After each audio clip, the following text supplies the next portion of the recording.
Literally don't know what I'm doing. All right there. New lighting. Look at that dramatic effect. Is this right? Am I usually full? Hello? Who's that? That's me. That'll be me. You're going to have to put up with this if you're new here.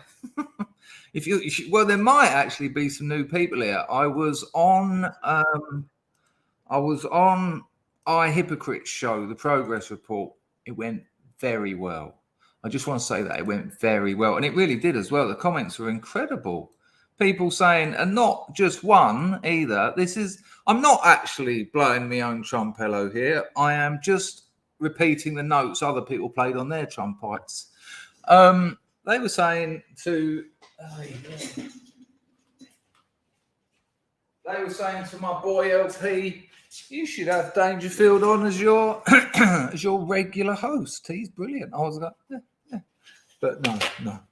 But it was good to talk to him. And massive thank you to the scrubs that turned up. I mean, I'm sure there would have been more of you if it had been a half decent time. But I think it was, hang on, let me work it out. It was about 4 a.m. UK time. So, yeah, understandable. But there was a few early risers there. All good. Look at that. Amazing. Right. So, check this out. There you go. Rusky caught up with it. Oh, Fat was on it. Look, it was. And he's got confirmation of the time. Let's get some LOs in before the oi polloi start rocking up. Here we go. Let's get this all over the place. Oh, man, there's so many. Dangerfield. All right, son. Little bit of schizophrenia. John JP. How are you, mate? All right, Al. Hello, Wolfie. Mr. Red Pill Seed. Chasworth, a pleasure. The boy Cray. Always un pleziero. Hello, Ludwig. Nice to see you, mate. Ludwig, one of my ex-misses, reckons I put too much pressure on you by my comment on your first comment on my Substack.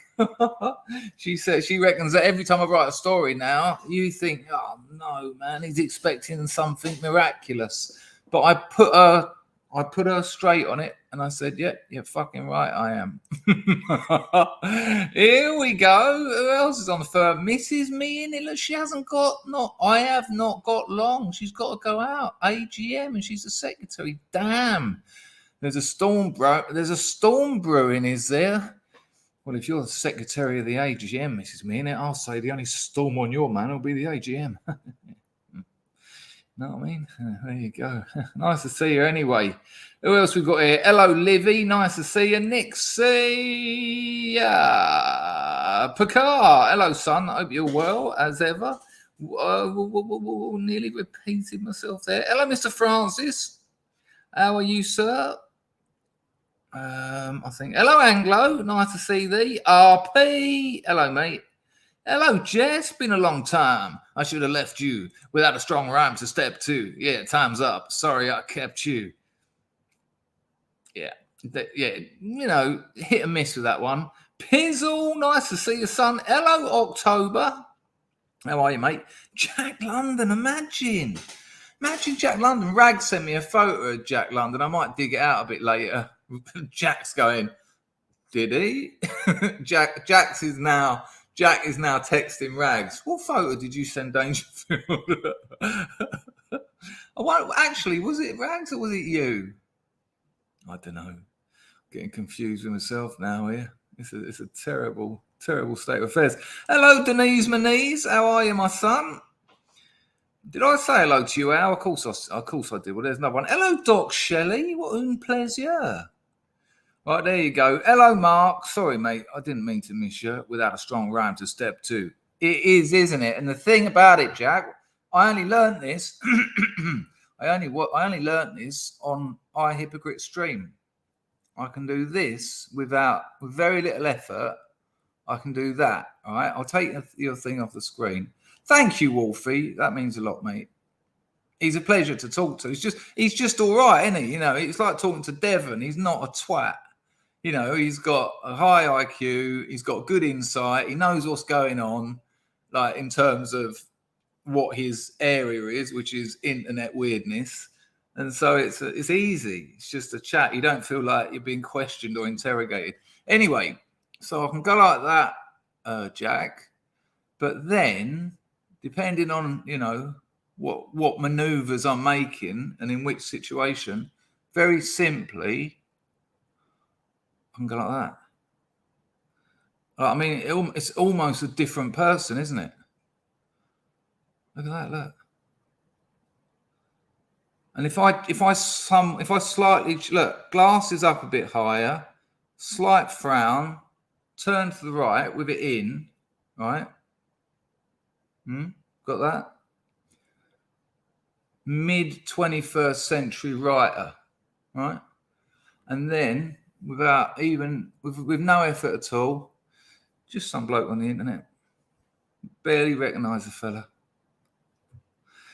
There you go. That's why I've been so busy. That's why I haven't been about. Okay. Hello, Willow. Certainly didn't say hello to you, did I? I don't think so.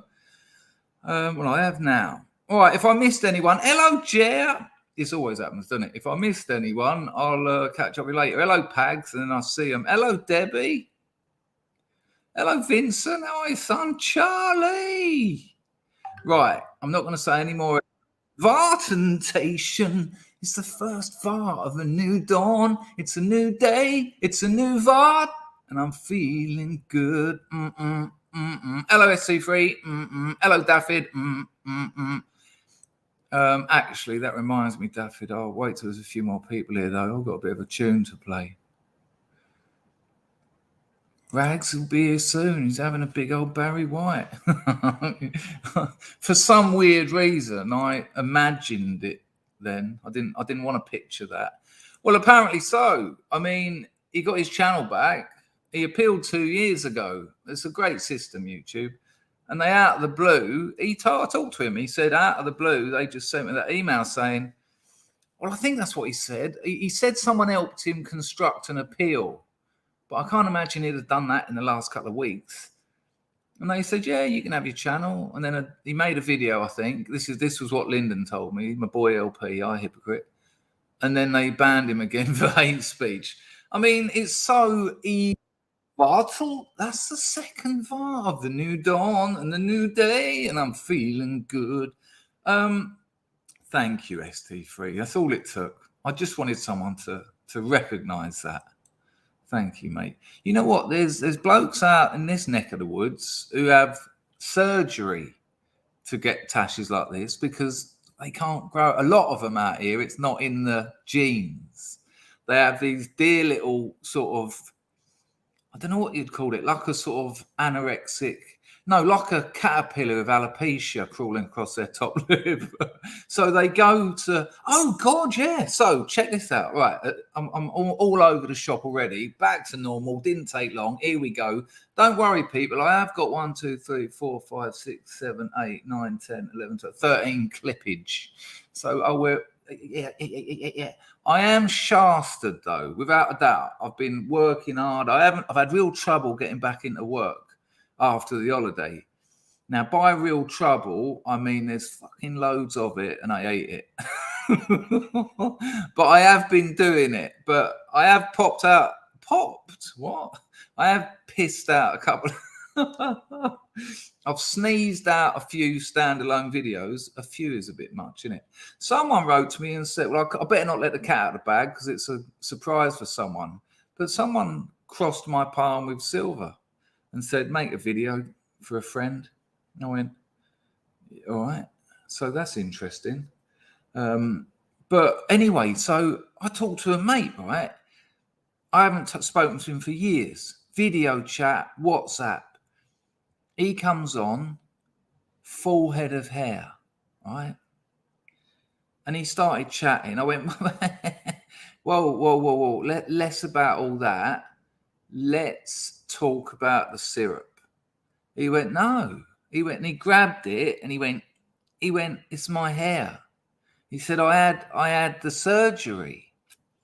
And I just went, I couldn't believe it. And I'll tell you why I couldn't believe it. I started receding in my 30s, right?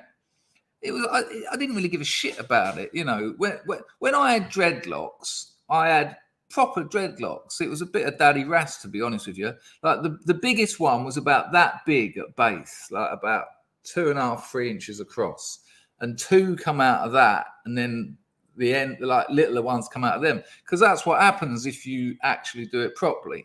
So that will sort of stick out the side there, then the couple would come out of that. But around these areas, which is your classic male pattern balding, the dreadlocks would be about that fat, like, something like that at the bottom. But where they went into the head, they were hanging on by a fine wire, by a rope of sand, shall we say. And I remember waking up with some bird once. Well, I remember waking up with a few birds, just once though. And there's like a dreadlock on the pillow. I mean, it's a song. I wish my guitar was closer, as if I wouldn't knock out dreadlock on my pillow. What does it do? Vard stopped the song. Fucking hell, Jer. Boom, bullseye. I will catch up with those, but if I interrupt this story, I'll just faint. So he said he had the operation. And I said, yeah, but it looks amazing. He said, yeah, I've got a full head of hair. And he said, why don't you do it? And I said, well, I don't really care. And he this is the interesting thing. He said to me, he said, there is something cool, which is weird when a 54-year-old bloke says cool. He said, there is something cool and attractive about not giving a shit. He said, I do get that. And I sort of think that about birds. If a woman knows that you're doing things like that, it's not as attractive as you just thinking, no, I'm attractive because I am. That's hotter, isn't it? That's hotter. But all the other blokes, I've had other mates who had it, right? Every one of them looked rubbish. I'm not going back to like the 80s when it looked like someone had drawn like a grid on your forehead and sort of stuck a hair in each hole. These were people who had these things like 7 or 8 years ago. But I remember saying to one of them, I said, how much was it? And he was like $1,800. And I said, I'm not being an arsehole, but it looks the same. And he said, yeah. He said, really, ideally, you build it up over time. And I was thinking, oh, what, another $1,500? And that to get what I thought was nothing took him a year, because they do it, then you've got to shave your head, then it sheds itself or something, and then all this. And I went, yeah. And I said, why does it look so good though? And he's minted, this bloke. He's like an architect. And he said it's not like it used to be. He said they don't cut that massive bit of hair out of the back of your head to harvest the hair. He said it's progressed rapidly because of the money in it. And I said, yeah. I said it would be nice. I must admit, it would be nice to wake up and have more hair. That would be nice. Yeah, that would be nice, wouldn't it? I'd be lying if I was to say it wouldn't. If someone said to me, you wake up in the morning and you'd have more hair, I'd go, yeah, go on, let's give it a go. But like I say, most of them look terrible. And he said to me, listen to this. He said, if you chipped your tooth, he said, and the dentist could repair it, but not fill it out, just sort of cap it. He said, would you have that, or would you have it built up like a tooth, like a crown, like the 6 gold ones I've got? And I said, well, yeah, I'd have it. But he said, it's just the same as that. He said, I don't know why you're getting all vain about it. And I was like, hang on. Amazing turnaround of the argument. How comes I'm the one who's being vain when he's had it done? But I must admit, I did have a couple of looks on YouTube afterwards at this technique that he had, and some of the before and afters are ridiculous. And I told another mate, I said, have you seen Beeb's hair? He said, yeah, it's nuts, isn't it? And there's a scrub, right? There's a scrub. I don't think he'd mind me saying this because I won't tell you it is. There's a scrub. He wrote to me and he said, sorry I haven't been about a lot lately. The words to this effect. I'm sure he won't mind me getting it a bit wrong. Sorry I haven't been about a lot lately, but I've been going through a lot of shit and all that. He said, and then I had a hair transplant and I've just been getting my life back together. And he had a photo of him before and a photo of him now. And I shit you not, the first one, he looked like a 50-year-old kiddie fiddler. He just, the hair just at the sides, that look just over the ears that sort of goes round, like the third bloke on what's that called, the comedy thing, Spengler. You know what I'm talking about, the look I mean. In the new one, I swear he looked about 26. And I said to him, because it's kind of blows my mind. I said, "Wow, what a transformation!" He said, "It's changed my life. Changed my life." Just full of confidence. Now, more confidence I don't need. I mean, maybe I should shave some hair off. I don't need more confidence. That would be a concern. But, and I'm being honest here, because it would only have been 2 days ago. I wouldn't have said this. So I'm being honest. I want you to see the change. I thought, well, hang on. Think of it afresh. Because I've been sitting on that same view of it for years.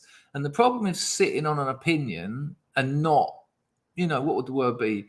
Not reconsidering occasionally, that's daft. That's daft.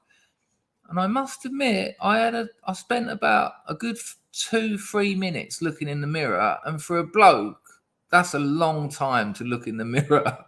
3 minutes, like in one sitting as well. Like it was a seat as well. I took a seat over there, and I was just thinking, just flip me hair out my eyes. Yeah, so I did have a look at it. So that is a weird thing. And I reckon, and this is another thing the fella said, he said in about 5 years, it'll be just regular, it'll be just standard. He said, and the other bloke said to me, he said, remember football in the 70s and early 80s? He said, how many footballers had no hair or were proper receding? About half of them. You don't see that now, do you? Very rarely do you see a bald football player, because they've got the money. They've got the money to go and get the new hair. Isn't it interesting? Jess says it must feel weird to have hair on your face. Well, the thing is, you're so looking forward to it as a young person, and it comes so gradually. It's like boiling a frog, really. If you were to one day wake up and it will be there, you'd be like, ah. But, you get like one hair one day, and then the next week, another one. And so it slowly appears. It's all interesting. I'd be interested to know if anyone in the chat has had a hair transplant. Johnny says Stalin would have been jealous. Yeah, that hasn't gone unnoticed. Planet X, thank you very much, mate. Have it, Grifter. Machano, a Capricinata Tutu, Planet X. Hello, Radio Fuming. How are you? Nice to see you. Hello, Old Oak. Hello, J-Cav. Nice to see you, son. Hello, Colt. Own pleasure. Cheers, Picard. Grow the dye out, Chris. It will look different again. You cheeky bastard. Everyone keeps saying this. You're talking about my beard, are you? Everyone keeps saying it. It's just the light. I don't dye my fucking beard. Look, there you are. Hang on, what was that? A bit of cornflakes. Look, you can see how white it is there. But I must admit, though, isn't it weird where you draw these lines, though? I wouldn't dye my beard. I wouldn't dye my hair either. There's more chance of me getting a hair transplant than there is dyeing it. How strange that you'd make that decision. Anyone in the chat got any experience of hair transplants or any friends who've had them or anything? I'll be very interested to know. So let me know. That would be interesting. Don't worry, the show will start soon. Jack says wispy beards are trampy. Is mine wispy? I don't know what a wispy beard is. I remember Will Self said once years ago on telly that he can't stand goatees. Have I got a goatee? Is that a goatee? I mean, not that wouldn't change it, but you know. Hello, Rufus. How are you, son? It is wolfing. It makes eating yogurt a terrible time, but the missus loves it. You know what I mean? A little bit of a... Yeah. Yep, absolutely that. Willow, in my research, there are people that will put pubic hair onto your head as well. That is a real thing. It's for people who want to have a shaved head. They've got no hair, but they will transplant pubes. And as long as you keep it to a number 2, oy, oy, oy. Can you imagine? Good Lord. October thinks I won't get through all the clips. No, you're damn right. It's gone 1 o'clock in the morning. Hello, Rags. Good to see you, son. Hello, Bill. Thank you. Oh. Good to see you, son. Hello, John. The Niggler's back. How have you done without me, Niggler? Jess says, don't some people's dreads get mold? Well, that's fucking disgusting. I mean, I imagine homeless people's dreads do, but you do wash it.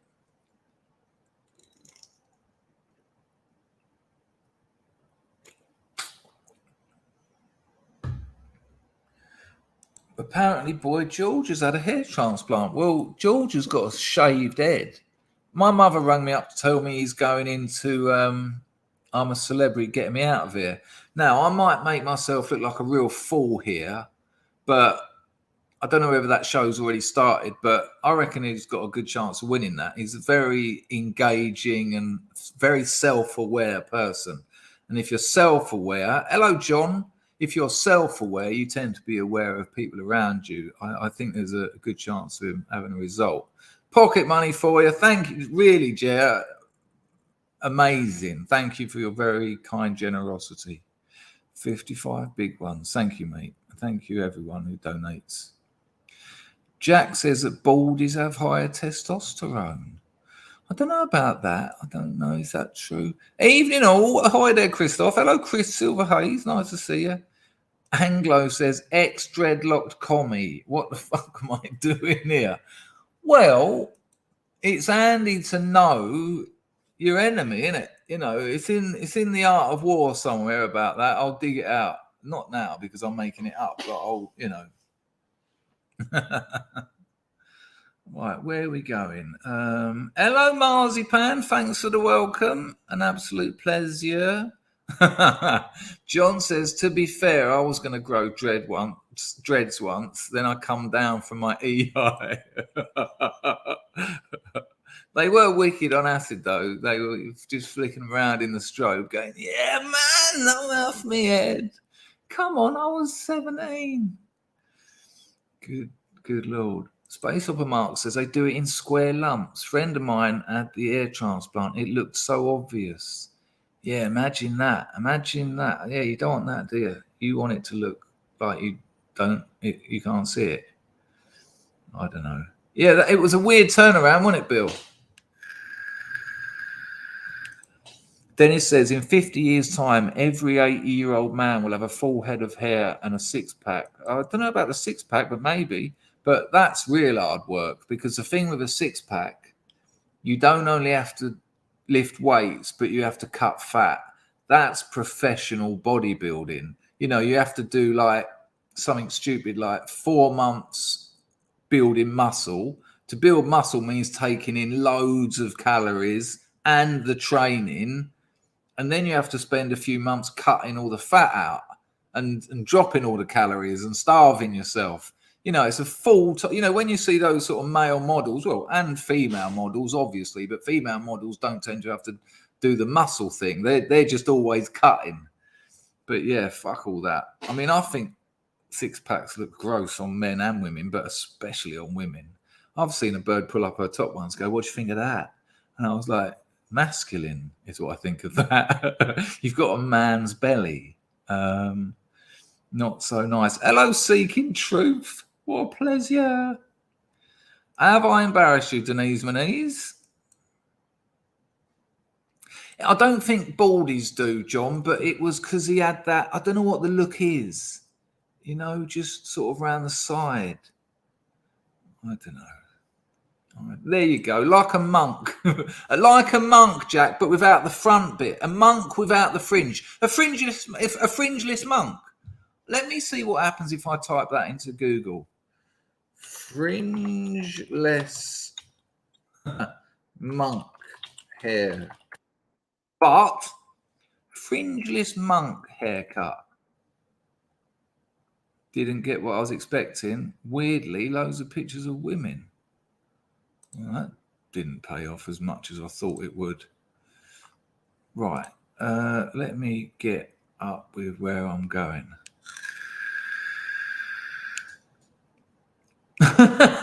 CAD file's an amazing memory. What if I remember rightly, was that like a crime fighting man of the cloth?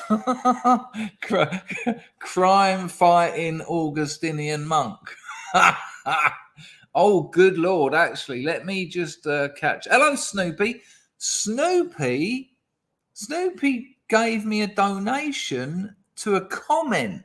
He left a comment on one of my standalone videos and donated. So thank you for that, Snoopy. I didn't even know that was a thing. But nice one. Really appreciated. John says your first impulse was correct. What, you reckon it's not a good thing? You reckon don't consider it? Okay. No, I haven't booked my appointment. I ain't got the fucking readies for it, I can assure you. If I had that kind of money laying around, I'd have my missus' teeth done. That would be the first thing.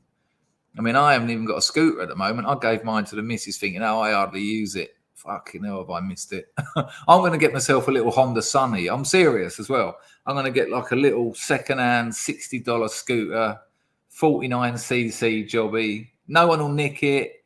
You know, can leave it anywhere with the keys in it. And when it just stops working, just get off it and walk home. There, Zinedine Zidane, he had the looks to pull it off, though, didn't he, Anglo, in fairness? But Jack Charlton's look was so timeless, Jack. I'm still rocking it. Right, here we go. Hello, Toffee. Hello, Dan. Nice to see you, Mr. Lovett. Right. Let's get on with. Let me just catch up with these super chats. Yeah, it's already started, has it? Is he gone? Has he been chucked out? Have I been made to look at? Have I made myself look a fool? But he's a very engaging and clever bloke with a wealth of experiences in life. Some of his stories mind blowing. Hello, it's a duck. Good to see you. I'd like to know if anyone's watched it. What? Hello, Ozmeister. Just been busy, mate. Just been busy. Oh, there you go. Thank you, everyone who read Love Letter. Now, if you haven't read Love Letter on my Substack, go and read it. It's a very superb piece of writing. But I was a bit cheeky and I didn't let people know that there was a part 2 coming. Why not? Well, everyone who read it knows, because I wanted the comments, because that was what was interesting.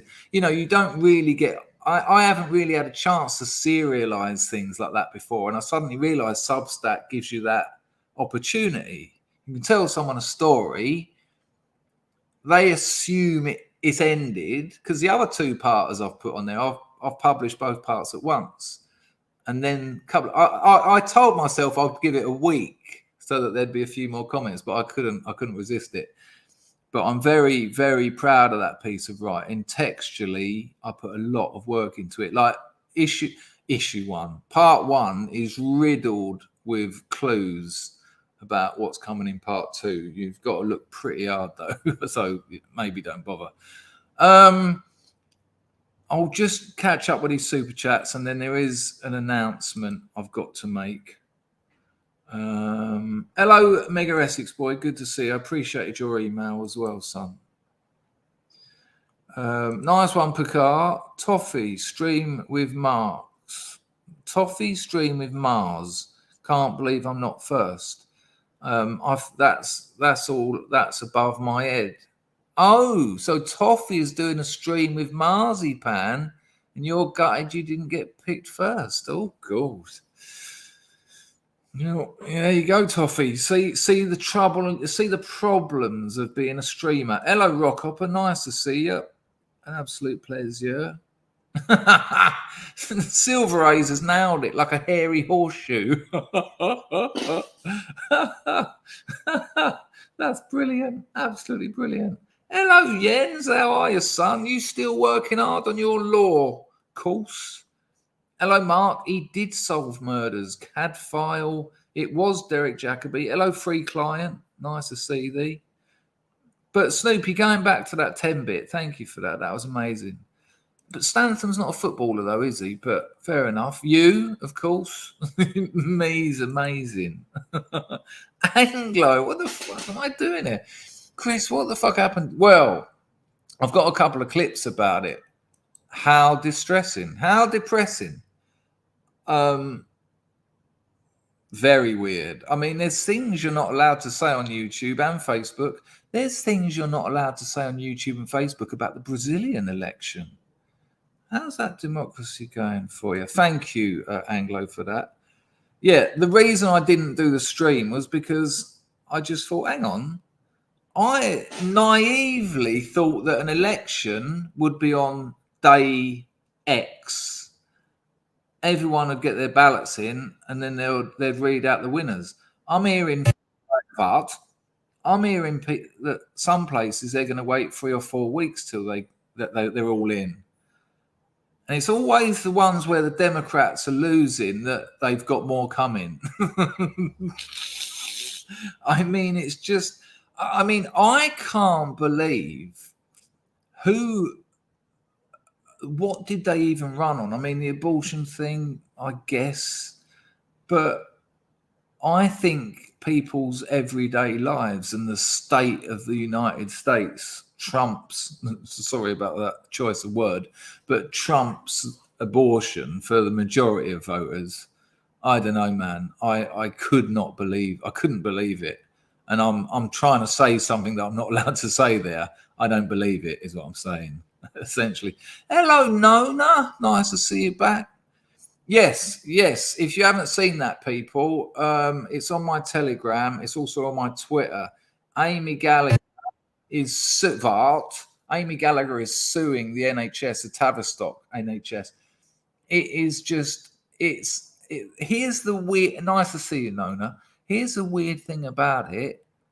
I never thought I'd say this, but the NHS is systemically racist against white people.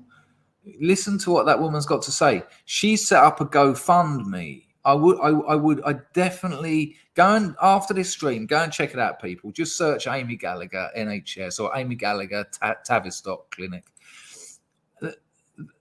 And there's loads of people in the comments saying, yeah, I work in NHS. This is daily. This is what it's like now.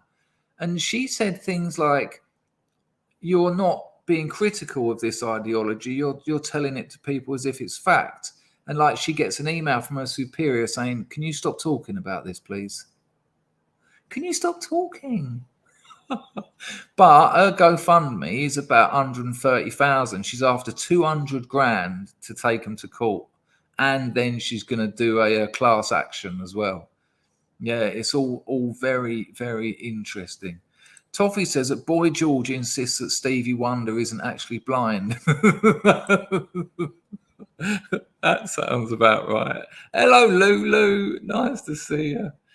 Right, people. Now there's 106 of you here. I will just... Jer says, I've read both part of Love Letters. I'll leave a few comments later. Nice one, Jer. Not an easy read, but I'm very proud of it.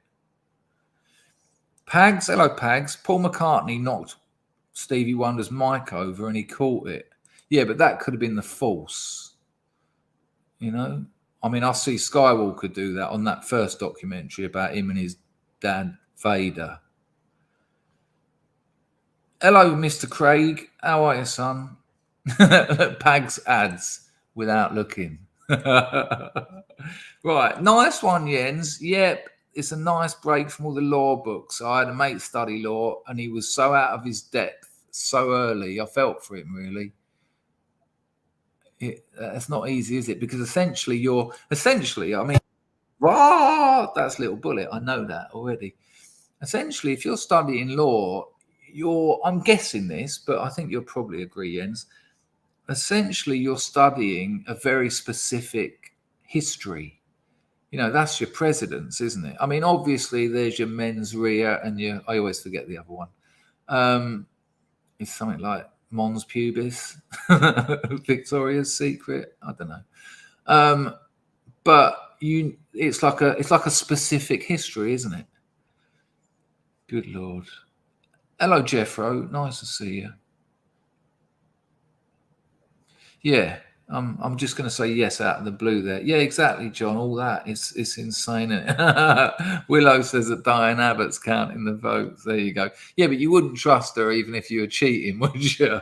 You'll go, "What's the number, Diane?" And she'll go, "L." Jambo Rock. Monday, £5 for danger. Long time no see. I'll give you a new Substack to read tomorrow morning. Hoita. Please do, Jambo. Thank you for that, Lady Godiva. Much appreciated, Kanatu. Yeah, I've just been working. That's all. And taking it a bit easier. I haven't been lifting weights because of the damage I've done in my elbow. It's pissed me off a bit, really, because I feel like all that work I put in, I mean, still pumped, but not as much as I'd like. Jeffro says they said, what's that, Pennsylvania would take weeks, and all of a sudden, oh, never mind, Lumpneck gets it. Lumpneck. There you go, Nick. I mean, I can't help but think it's more TDS. It's more we're not voting for them than we're selecting them. Is that my tash or a bit of food? Right. I'm just getting through these. Little Bullet. The red wave was never going to happen. YouTube knows your politics and they feed you what you want to hear, aka brainwashing. That's interesting, actually, Little Bullet. That's an interesting angle. Either way, you know, you think that the opposition are getting brainwashed, but in a weird way, you know, I look at people like Mark Dyson and Salty Cracker and Steve Turley, and they told me what I wanted to hear to an extent, but I am still blown away. I mean, the IQ of the average United States citizen must be well low. It just must be. Got a couple of videos. Hello, Hans. I'm nearer to the cam. Yeah, I am. I actually am. That's it. There you go. Mens rea. That's it. What is it? It's the Jens is just saying in his head, he's saying, I came here to get away from all this. There's the mental, there's the intention and the action, isn't there? Like I told you about that fellow I knew who was told to go and kill a bloke, and he turned up in his house and the geezer was asleep on the sofa and he assassinated him. But it turns out that the geezer was already dead. So it was weird to prosecute him for murder because although he had the mens rea or the other one, I can't remember already. What was it? He just told me. No, it's called something like the rhesus minor, the dog star. Jens, what is it? Mens rea and Pluto. Hello, Special K on Acid. Good to see you. This is more like a hello, people. Sorry, I haven't been around for a while. John Neal says opinions of patriotic alternative. To be honest with you, John, that is a strange sentence. There's I suppose there's kind of a clause, but I don't know what. There's no question there. It's a statement lacking a subject and an object. Weirdly, yes, Jens. Slim PC is what a quality bit of kit. There you go. Guilty Mind. Nice one, Fat. Got there in the end. Actus Rhea. There you go. Marzi Passers. Chris's Rhea. Willow went for the obvious, but it needed saying. Rusky's got a mount sorted. Right. Listen, joking aside, if you haven't heard this, which most of you probably have, but if you haven't, this isn't good news. Richard Foot Golf Griffiths died. I've known Richard for about 17 years, met him at a rehab. You don't hold on to many friends from rehab because most of them are back on it very quickly. A lot of them die and a lot of them are arseholes. But Richard was a very special person. Like, I don't want to throw cliches at Richard and insult his life and death, because he wouldn't be impressed at all. He'd probably just want me to say he's probably enjoying the rest. But gutted. A really odd bloke. In many ways, a true British eccentric, Richard was. In 17 years, and I spent some pretty intense times with Richard, when we were both back on it.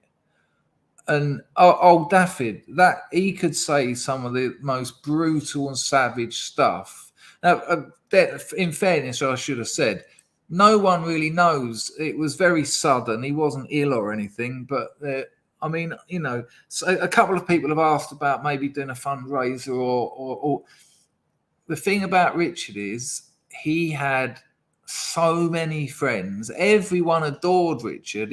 He was kind of impossible to dislike. He's got about 5 kids. He's got loads of grand and all that lark, and hundreds of friends. And while this might sound a bit weird, I imagine at this point they'd prefer not the hassle of someone else asking for addresses. Can you go and pick this up? Can you do that? Because I can guarantee his funeral will be half of Swansea. He was so well loved, was Richard, including by me. And of course, I haven't accepted it at all. I just can't believe I'll never have that snarky cunt's voice in my ear again. It's very, very sad. There you go. That happened. So yeah, I don't think he'd particularly want me to dwell on it, and I'm not very good with death anyway. So I'll tell you that, and do with that what you will. Mrs. Me in it drops an air and centre right off down a dark road by a dark graveyard. Good timing. To a dark village hall. Bloody AGM. Mouse cat is asleep in the chair, so I'll turn the sound up on the stream before I leave. Not letting the old man get a bit of shut eye while the lunatic pops out to screw everyone else's evening up. You take care, Mrs. Me in it. You make sure you arm yourself. Hello, Lee James. Nice to see you. Hello, Chrissy. Hello, Skin and Tonic. But yeah, bless you, Richard. I hope you're taking it easy, son.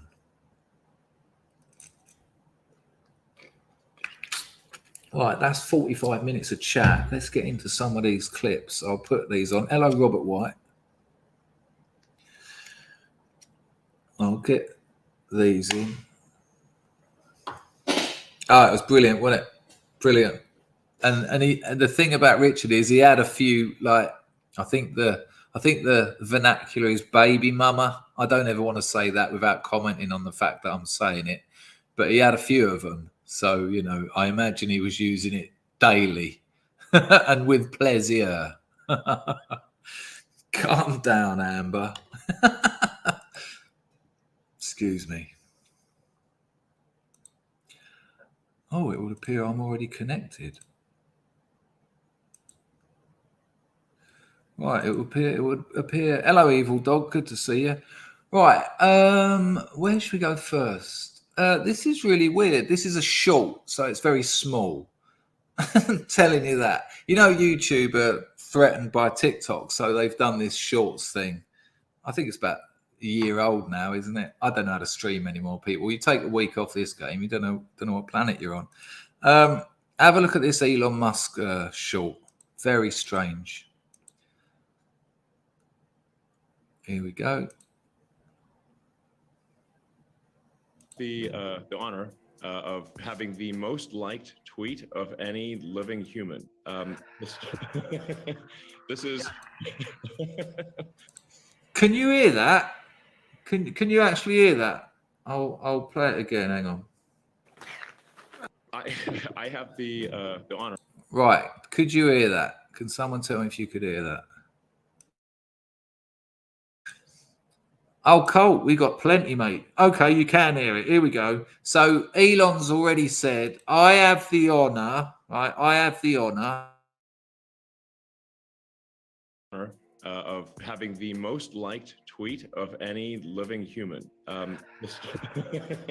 This is. Thank you, everyone, for liking my tweet. And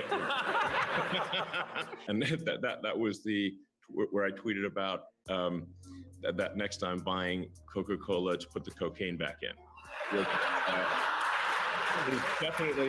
It's clearly something that the public really wants, and Coca-Cola Corporation should really think about going back to their roots. Some OG Coca-Cola. I mean, this I guess is the reason why our grandparents could sort of walk 20 miles in the snow. It's because they had Coca-Cola with cocaine.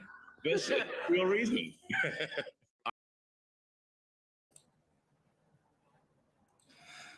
I'm not sure what I think about that, to be honest with you. I mean, it's a horrific drug. It's a joke and that, but from a cultural point of view, that's the most liked tweet ever. Now, whatever you think about Twitter, you can't deny that it is a significant space. It gets billions of views. And for the most liked comment in the new public square, in the global public square, is one of the richest men in the world saying they should put a really unpleasant drug that creates all sorts of death and destruction and corruption of law, of courts, of police, of CIA, of FBI, of governments. Look at the whole Pablo Escobar situation. The trail of death.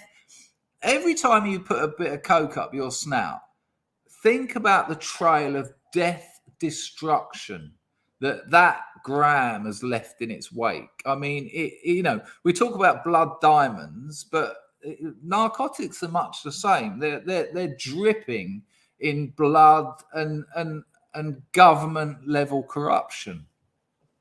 So, I only saw that today, so I haven't really had time to offer you anything of a particularly interesting angle, but it doesn't sit right with me. I'm not particularly comfortable with that. Now, I have to say, I'm not sure whether that laughter's been put in afterwards. I don't know if he was talking public or whether they dropped that in afterwards. But it's a very strange one. Sorry, people, I got distracted because I just remembered that I missed Little Bullet's donation. Thank you, Bullet. The red. Oh no, I did read that. I just blocked it out, Bullet, because I didn't want to accept it. I'm not even joking either. All right. We've just gone from 100 to 124. As soon as I said I'll move on to the clips. There's a lesson there. Right. Hang on a minute. Just making sure I've missed no one else's. Done Jambo, done yes, done that. Right. We're good. Mrs. Me in it. Did I thank you for that 10-bit?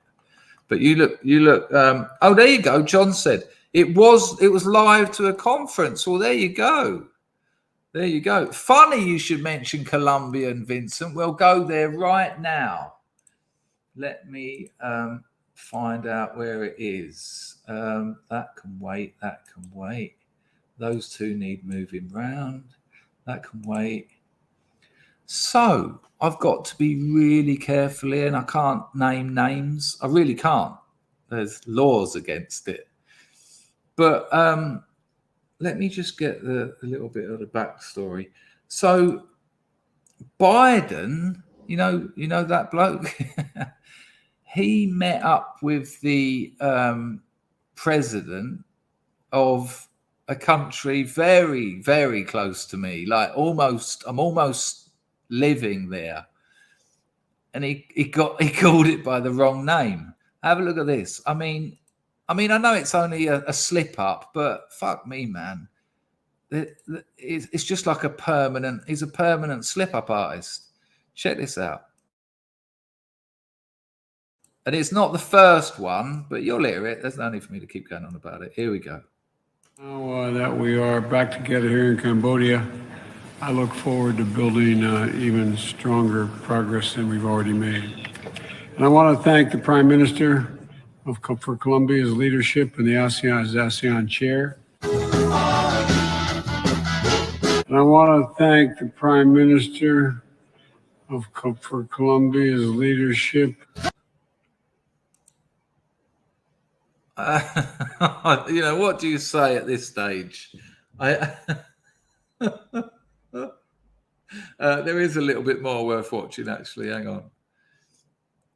No, it won't be the last one, will it? I mean, it just reeks of Adderall and narcotics we don't know about yet, because they're only for the elites. Virgin adrenaline. The emerging global clean energy economy. Guy named Tim Scott. Rick Scott, excuse me. I mean, how embarrassing that the NPCs all went boo, even though he got the name wrong. I mean, he could have said anything and they'd have gone boo, because not them. Boo. Really, really weird. Right, let's see what Giorgia Meloni's been getting up to. Quite a long clip, this. It's still got legs. Come on, man, hasn't it? It's still got. He absolutely does. He's gouching. It's that classic combination of sedatives, because he's in so much confusion. So they've got to shut him down. But stimulants, because he's got to read a script. He's freebasing adrenochrome. So it's quite a long clip, this. I might drop the end off it, but check this out. Giorgia Meloni, she's already doing her stuff. Incredible. Hello, dinosaur trees. Check it.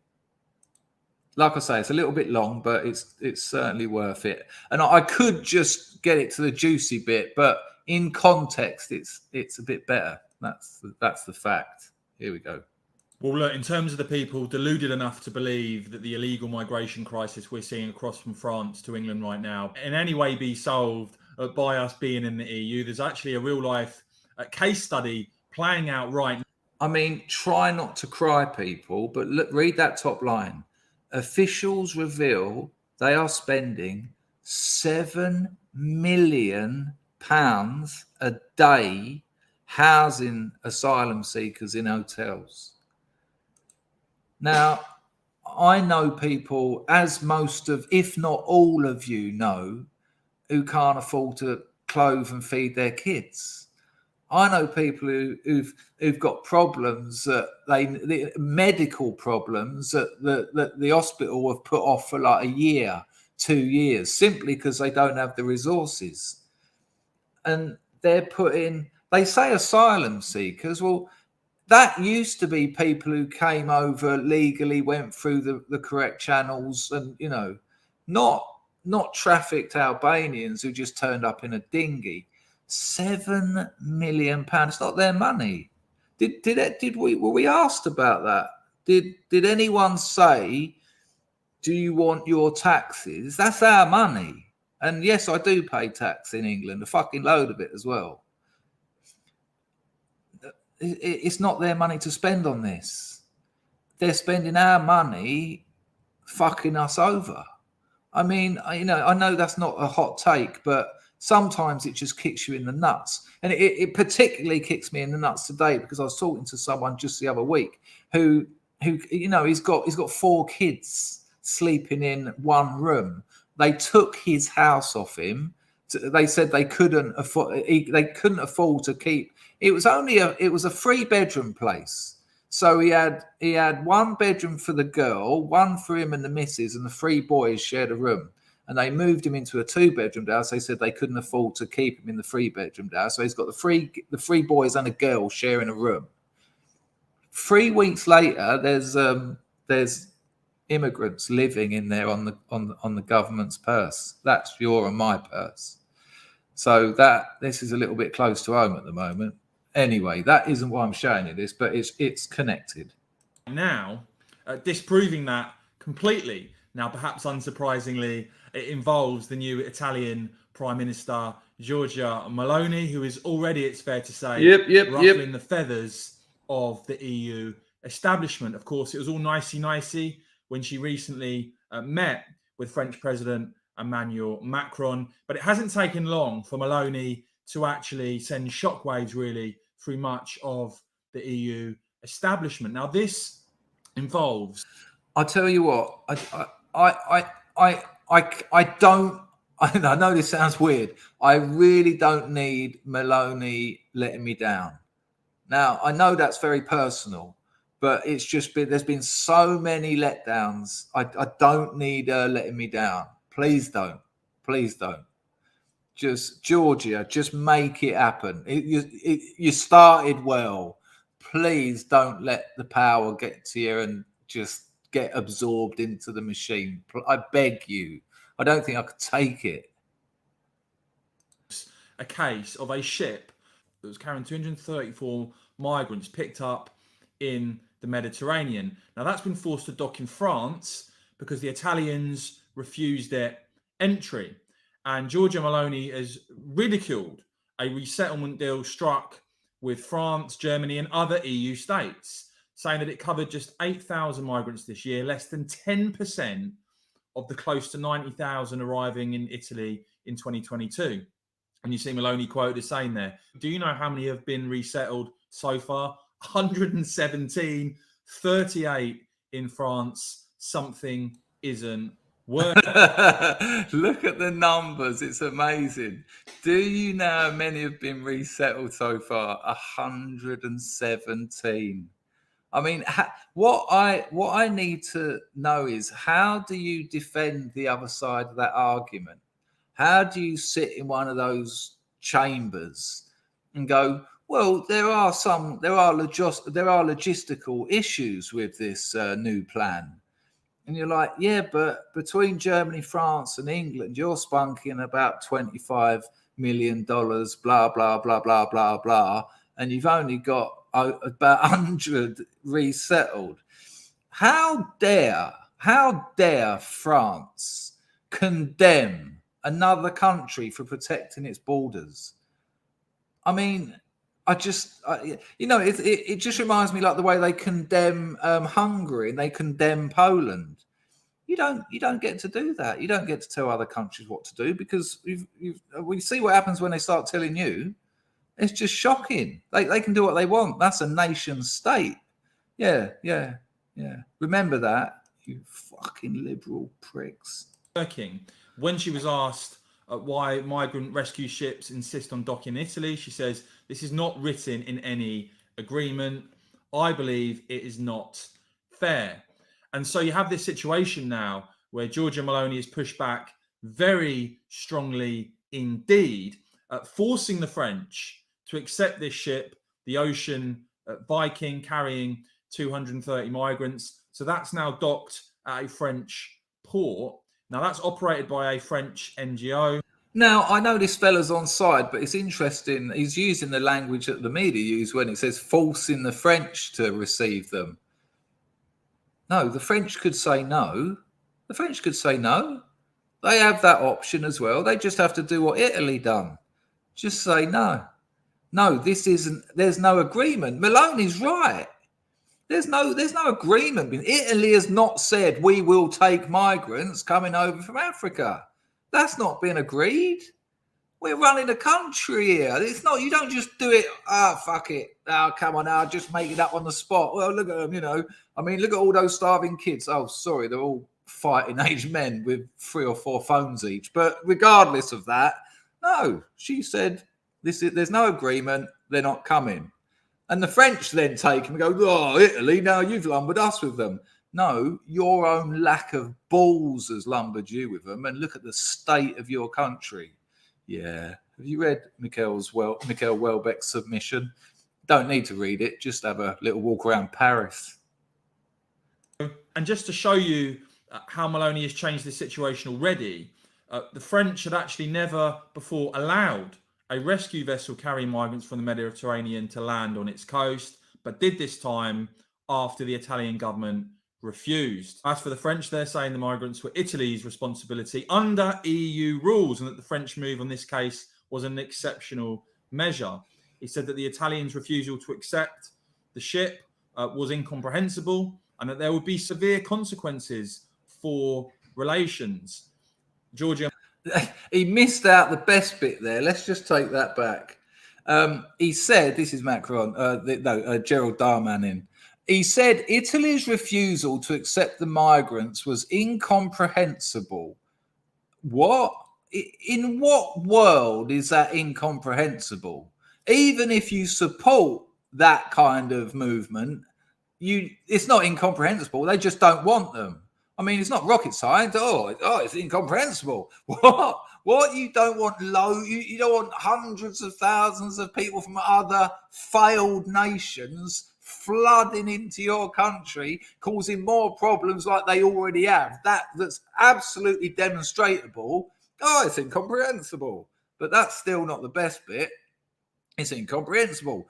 And that there would be severe consequences for relations with Italy, which he had said lacked humanity.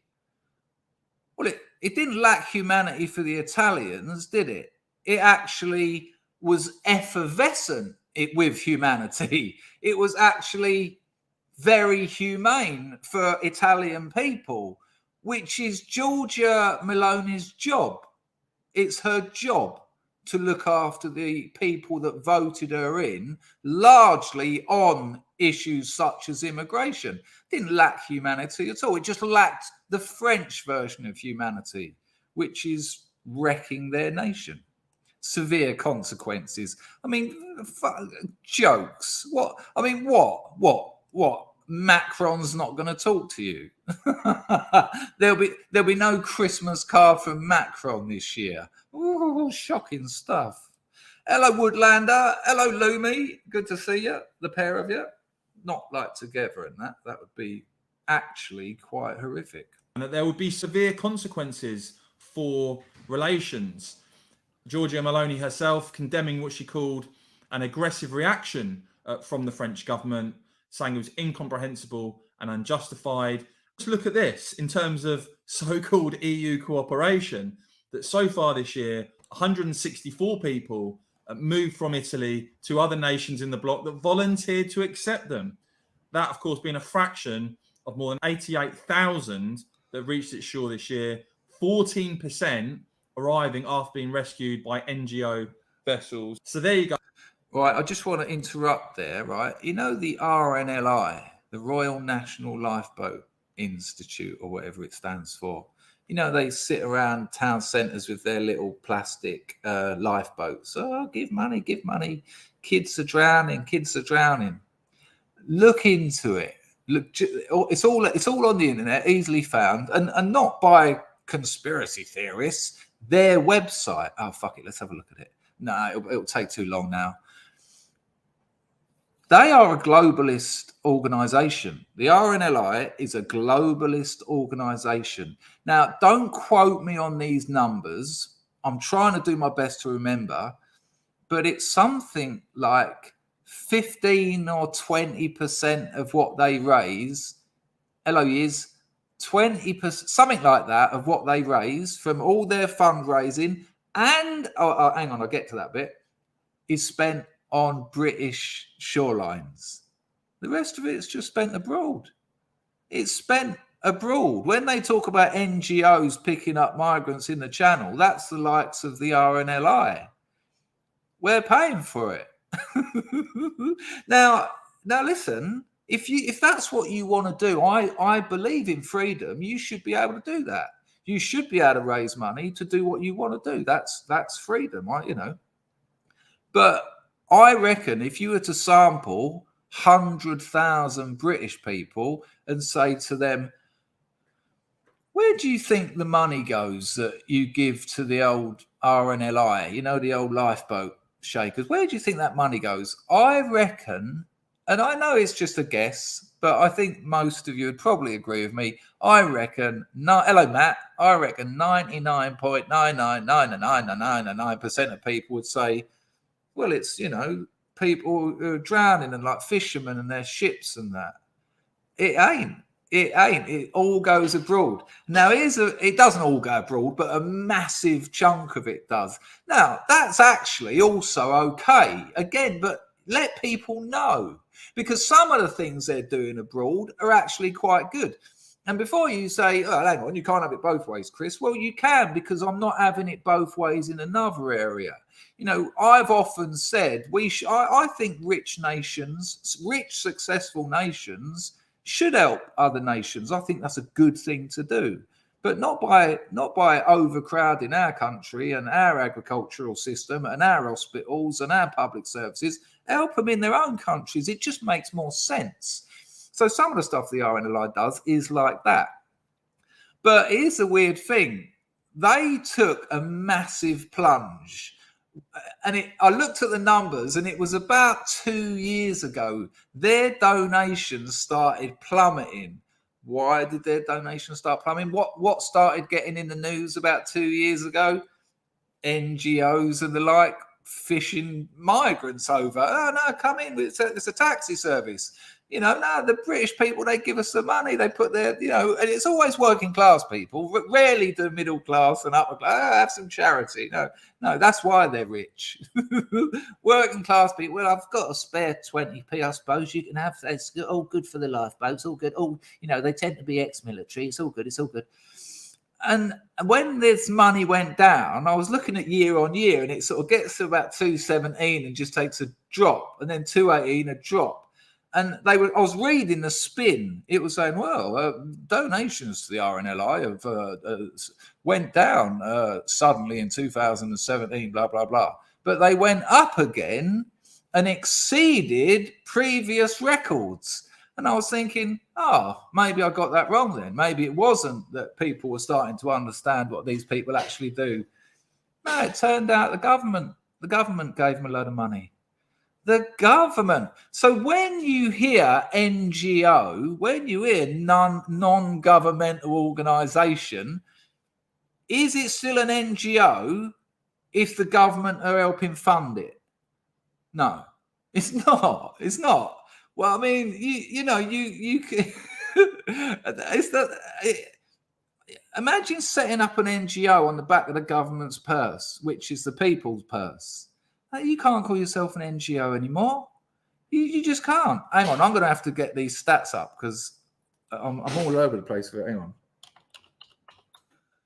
Let's see. Hang on. If this takes more than 1 minute, I'll drop it. But just asking for money. Let me just pause it while I burp. Thank you. Hang on, I just want to get to the bit where they talk about. It's amazing, actually, this website. It's all very British on the Give Us Your Money page. They've even got pictures of things from like 100 years ago. Oh, hello, Sergeant Jones and his crew. One of the most dramatic rescues. Yeah, right. Yeah. And then they've got ways of. Why don't I just show you this while I'm flicking through it? Hang on. So look, you got all this. Yeah. So look. Help our volunteers this Christmas. Oh, this winter, our crews need your help to face the cold, rough seas. Okay. Oh, look, there's a person there who's caught in the cold, rough sea. Not a dinghy. Look, give us your money. Yeah. And then there's that thing I just mentioned. Look, in 1922, blah, blah, blah. I'm sure it was a very interesting story, but this is all part of the spin. This is them telling you, here, look. October 1922, the SS Hope Lynn set sail from Newcastle bound for London, carrying on board 3,400 tons of coal, 24 crew members and one ship's cat, Tishy. But a strong gale leaves the ship stranded on a sandbank, facing the full force of the stormy seas. What would follow is one of the most dramatic rescues in RNLI history, as crews from Great Yarmouth. So all this bullshit, it's all very British. Now, let's see if we can actually get to the good bits. I think it's on here. Where your money goes. Now, this was a while back, so I'm hoping that this still stands up for what I was saying. Right, here we go. Right. I'm not buying any of that bullshit. Yeah, that's too vague. That's too vague. Not buying that. No, this wasn't the website. I think it was probably this, which might be a little bit too much for this stream. But I'll pop the... bollocks, have I got to do a double download? There's a PDF, people. I'll put it in the chat. I'll put the link in the chat. Have a look at that in your own time. And honestly, it will blow thine mind. Now, I'm going to have to put this one back up. Okay, right, because we still haven't got to the end of this. Here we go. Believe that the illegal migration. Oh, where did we get to?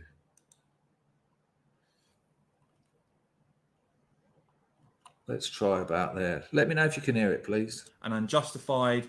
Let's look at this in terms of so-called EU cooperation. That so far this year, 164 people moved from Italy to other nations in the bloc that volunteered to accept them. That, of course, being a fraction of more than 88,000 that reached its shore this year, 14% arriving after being rescued by NGO vessels. So there you go. There's your so-called EU cooperation. Giorgia Meloni pushing back very hard already. The French government outraged by what's going on. But wouldn't the British government learn a few lessons here in terms of actually pushing back rather than accepting this ridiculous situation we have of a record number year after year after year of people coming across from France and the French authorities totally failing to stop the illegal migration? And they all come here. I mean, I just think, isn't it weird that this is seen as some kind of bizarre, inhuman, utterly incomprehensible thing to look after your nation? I thought that was one of the fundamentals. It's like the substructure of government to look after the nation that elected it and fucking pays it. Oh, it's incomprehensible. Right, here we go. What way around do we have to look at this? I put this up on my Twitter and my Telegram. Links to both of those in the description. But this also came up when I was on iHypocrite the other day. I don't want to have to suffer it again, but I do want you to. Joy Reid, if you don't know Joy Reid, she's an MSNBC race grifter. Hates white people, allegedly. Someone said that. Her mate, Tiffany Cross, I think, actually got fired from MSNBC. They haven't really said why, but everyone knows why. Here she is. Now, let me just tell you something. What is it she says? I've got to get this right. It doesn't matter. Just check out her condescending view of the lumpen proletariat. Listen to this. Mind-blowing. Joy Reid still works at MSNBC. Listen to this nonsense that she spouts here. So it's interesting that Republicans are doing something they don't normally do, right? Which is not use the common tongue, right? Not use just common English to sort of do on their campaigns like they're doing with crime. But what they've done is they've taught people the word inflation, right? Yeah. Most people who would have never used that word ever in their lives are using it now because they've been taught it. Are you joking? Like, she thinks that, I mean, give me a 1 in the chat if you've learned the word inflation in the last couple of years. I knew what inflation was when I was about 10. This idea that the Republic, does she believe this? This was mainly what my questions with my boy LP were like the other day. You know, we were talking about Joy Reid and AOC, and do they actually believe this stuff? They've taught people, they'd never use the word inflation. The Republicans have taught people, if you've got a job, right? If you earn money, no, a bigger group than that. If you spend money, which also includes everyone on welfare, you know full well what a ridiculous thing to say. Now, it gets worse because she tries to be clever and she tautologizes herself. Check this out. Including on TV, including in newspapers. They've been taught this word. Margaret, I saw. It's not the full clip. That's a shame. Maybe it's there. Oh, bollocks. I picked that one up a bit late. That's nuts, isn't it? I mean, as if inflation is it's an election classic, isn't it? Inflation comes around every time there's an election. Inflation is up there with immigration. It's just there. She's mental. Please tell me, people, I'm asking for your help here. And I mean this. Does she believe that? What do you think?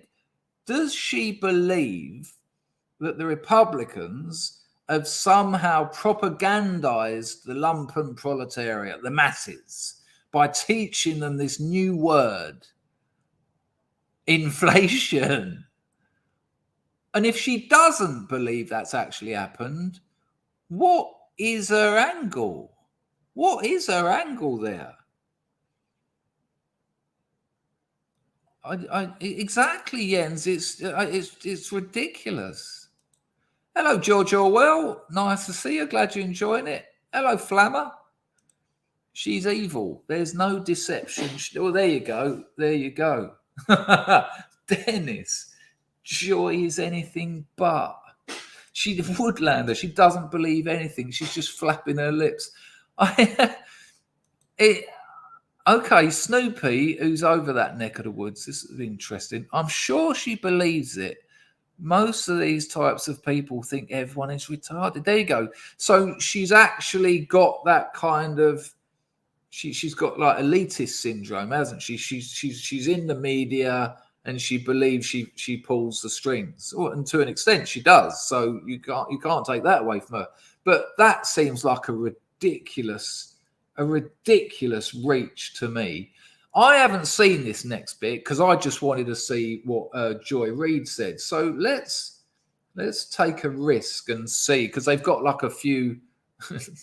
Looks like a diversity advert. They've got a few people in to talk to them, and this is from Fox. So let's have a look and see what these people say. I mean, this is. I mean, I suppose this is as absurd as me asking you, but let's have a look. Let's see what they say. Where are we going? How'd you do this? Anyone know how to work StreamYard? Here we go. You scoff during that. I mean, it's just absurd that people don't understand what the word inflation is. I mean, we're all adults. We're living it. We're feeling it everywhere. It's ridiculous that. Yeah. We don't need to watch that because it's obvious, isn't it? It's just, I mean, is Joy Reid talking about particular groups, perhaps? And I don't mean that in a nasty way, but maybe she is. Maybe she's grown up around particular people who don't know what inflation means. Just a suggestion. Off the back of that, one man who has got me through the soul-destroying midterms has been Mark Dice. Let's check out a bit of Mark Dice, and this kind of links. It's a segue in a way to Joy Reid's fantastic nonsense. Here we go. This is called Talking with Californians. Here we go. Talking about inflation today. What about it? What's up with this inflation today? I'm from Miami. I'm a truck driver. I'm just a tourist today. Okay, you don't have inflation in Miami? No. Just maybe a California problem. I think it's a California Just I mean, paint me shocked. He doesn't have inflation where they come from. Okay, well, there you go. I don't know what to say. California. Okay. Well, we're just checking. I'm just here. Smoke bud. Okay. Talking about inflation today. Oh, okay. What is it? Well, from my understanding, inflation is whenever a business kind of goes with the times. Not everything as far as raw materials is priced the same due to industrialization. Is that correct? I'm guessing. I don't know. All I know is that inflation doesn't stay the same because of the times. We're talking about money today. Okay. What's the name of the street where the New York Stock Exchange is located? Stock exchange, nearest stock exchange. Honestly, there really isn't the nearest stock exchange. Everything's online now. So no, there's okay, but I don't know it. But everything's online now, so you can do everything through stocks. The building, like where the Literally everything's online now. Inflation. Did you see that geezer trying to get all clever about it? Industrialization, blah blah blah. Rate of increase of the value of things. traders go, and there's the. I would say downtown. Somewhere it's on downtown. the street though. It's on the street. I don't know the street. is that? I don't know the street at all. What's Bernie Madoff best known for? Who? Bernie Madoff? I don't know. No. He did something with money. He did something with money. He's a very famous, well-known person. Mark. What did he do? I don't know. I didn't know I was doing a history lesson today. This is so stressful. What's Bernie Madoff best known for? His money. His money. I guess maybe let's say other people's money, really. Actually. What specifically is he known for? I don't know. You don't know. What's Bernie Madoff best known for? A Ponzi scheme. Yeah, correct. What does an IRA stand for? Individual retirement account. Yeah, okay, good for you. We've got somebody here who's not going to be leeching off of the government. What's the name of the street that the New York Stock Exchange is located on? Yeah, I just forgot it. It's where Trump lives, though. People are hilarious. I just forgot it. How do you know you just forgot it, though? Because you'd only know you just forgot it if you already knew. By the way, I need to correct myself. I said the rate of increase of the value of things, and I fucked up. It's the rate of increase of the price of things. But I just forgot that. Sorry. Well, he lives in Florida now. He lives a lot of places. Okay, real quick here. Random girl just came up to me and took my margarita. I have no idea who this kid is. You should definitely get her number then. Can I get your number? Yeah, you actually don't have it. I actually don't. Can I get it? Yeah. What's the difference between a stock and a bond? A stock is something that I don't even know how to explain this. I know what it is. I'm invested in stocks actually, so it's like one proportionate versus a bond is. You know what? I'm not good with this. No. Yeah, sorry. Thank you though. I just wanted to be on. I hope I'm on YouTube. What do you know about inflation? Kind of sucks with the prices going up thanks to Obama's boy Biden screwing the economy. Like your videos too, by the way. Appreciate it. To help offset the Biden inflation, get free shipping this weekend. Ridiculous. Absolutely bizarre. Yeah, but a lot of that stuff's more American based. When you buy a stock, Jess, you own part of that company. A bond is where the company loans you a bit of money, or the government. You get government bonds, of course. It's more of a loan. I think that's probably the difference. That would be about as clear as you can get. Anyway, I was totally shocked by it, the first bloke. But I mean, let's be fair. Mark Dice is a bit of fun. You could do those. You could be interviewing people for hours and get 10 funny ones. But I thought it was worth watching. Right. You know, I've now made 14 Dragon's Den response videos. They're getting me new subscribers and everything. It's bizarre. I love it. Lovely to see 147 people here as well. And a couple on Twitch. Hi, Twitchers. Now, sometimes I do a a Dragon's Den one, and I do the whole thing, and then I upload it, and they say, no, it's blocked in all countries, and so it just disappears. Sometimes I do one, and just a few minutes. I've done a couple that I've seen before, but I saw them like 10 years ago. So there's still the element of shock and surprise, which I think gives it a little bit more. It's a bit more engaging. If I just sit there going, yeah, I know what's coming, it's not so good. But some I do, and they just peter out. There's not enough in them. And I'm about to show you a couple of minutes of one of such Dragon's Den videos, not with me in it, just the actual Dragon's Den thing. Now, it's only 2 minutes what I want to show you, and that I might get yeeted for it. Who knows? If I do 3 minutes, I get sat on the naughty step for 3 minutes, and then the stream comes back right here. So if that does happen, go make a cup of tea or whatever your tipple is. But I want you to watch this. Now, there is a question I need to ask you. I asked you this before. Is there a group of people, we could say an ethnicity, a religion, I'm shredded on eggshells here already, which should tell you enough, where the really orthodox people in that group, the women shave their heads? And I'll tell you why I asked that. I used to go out with this Vietnamese girl. You might have seen her tits on a couple of videos I've done in the past. And beautiful woman she was. Hi. She lived in North London. She lived in Islington, which was well handy when the Arsenal were playing.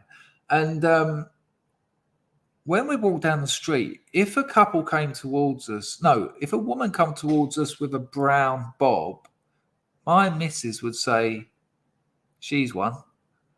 And I'd be like, what do you mean she's one? She said, that bob is a wig. And I'd be like, and she said, yeah. She told me that Orthodox female Jewish people, the women shave their heads and they wear these brown bobs. Now, I've never heard of that. And hang on a minute, anyone who's about to strike me, I'm not getting at anyone. I just don't know if that's true or not. Does anyone know that? Oh, there you go. Daffyd says that Hasidic women always wear wigs. And Woodlander says true as well. Well, hello, Colonel Custer. Didn't know you were here. Well, I didn't know that. And I'm not saying it's true. I'm going to, I do appreciate your input. You know what it's like on YouTube with all that stuff. But anyway, check out this. Not for that reason, but that reason is definitely part of it. This is one of the weirdest pictures I've ever seen on Dragon's Den. Well, Jens, my missus said that the women shave their head as a sign of dedication to their lord and their partner. That sort of. I don't know enough about it really, Jens, to risk getting in trouble. No, exactly, Toffee. You've got your own channel to screw up. Here you go. So my missus said that as well, Daffyd. She said that as well. Anyway, that's not what I'm showing you this for. Check out this. It didn't end up being enough to make a reaction video to, but have a look at the weirdest pitch that I've ever seen in Dragon's Den, and there's been a load of them.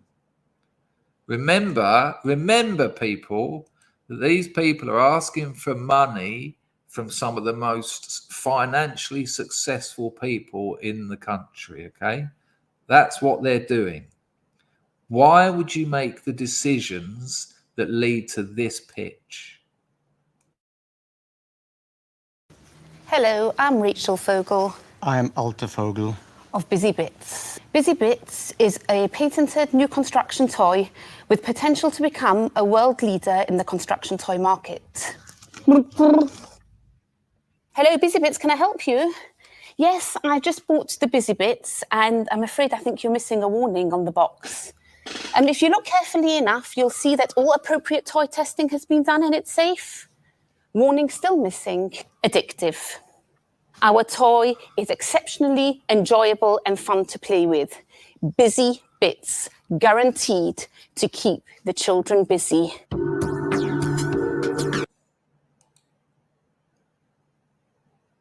The niggler nails it. Now, is that a syrup she's wearing? I mean, I'm asking you. Let's just have a look. Is that a syrup? It looks like it, doesn't it? I mean,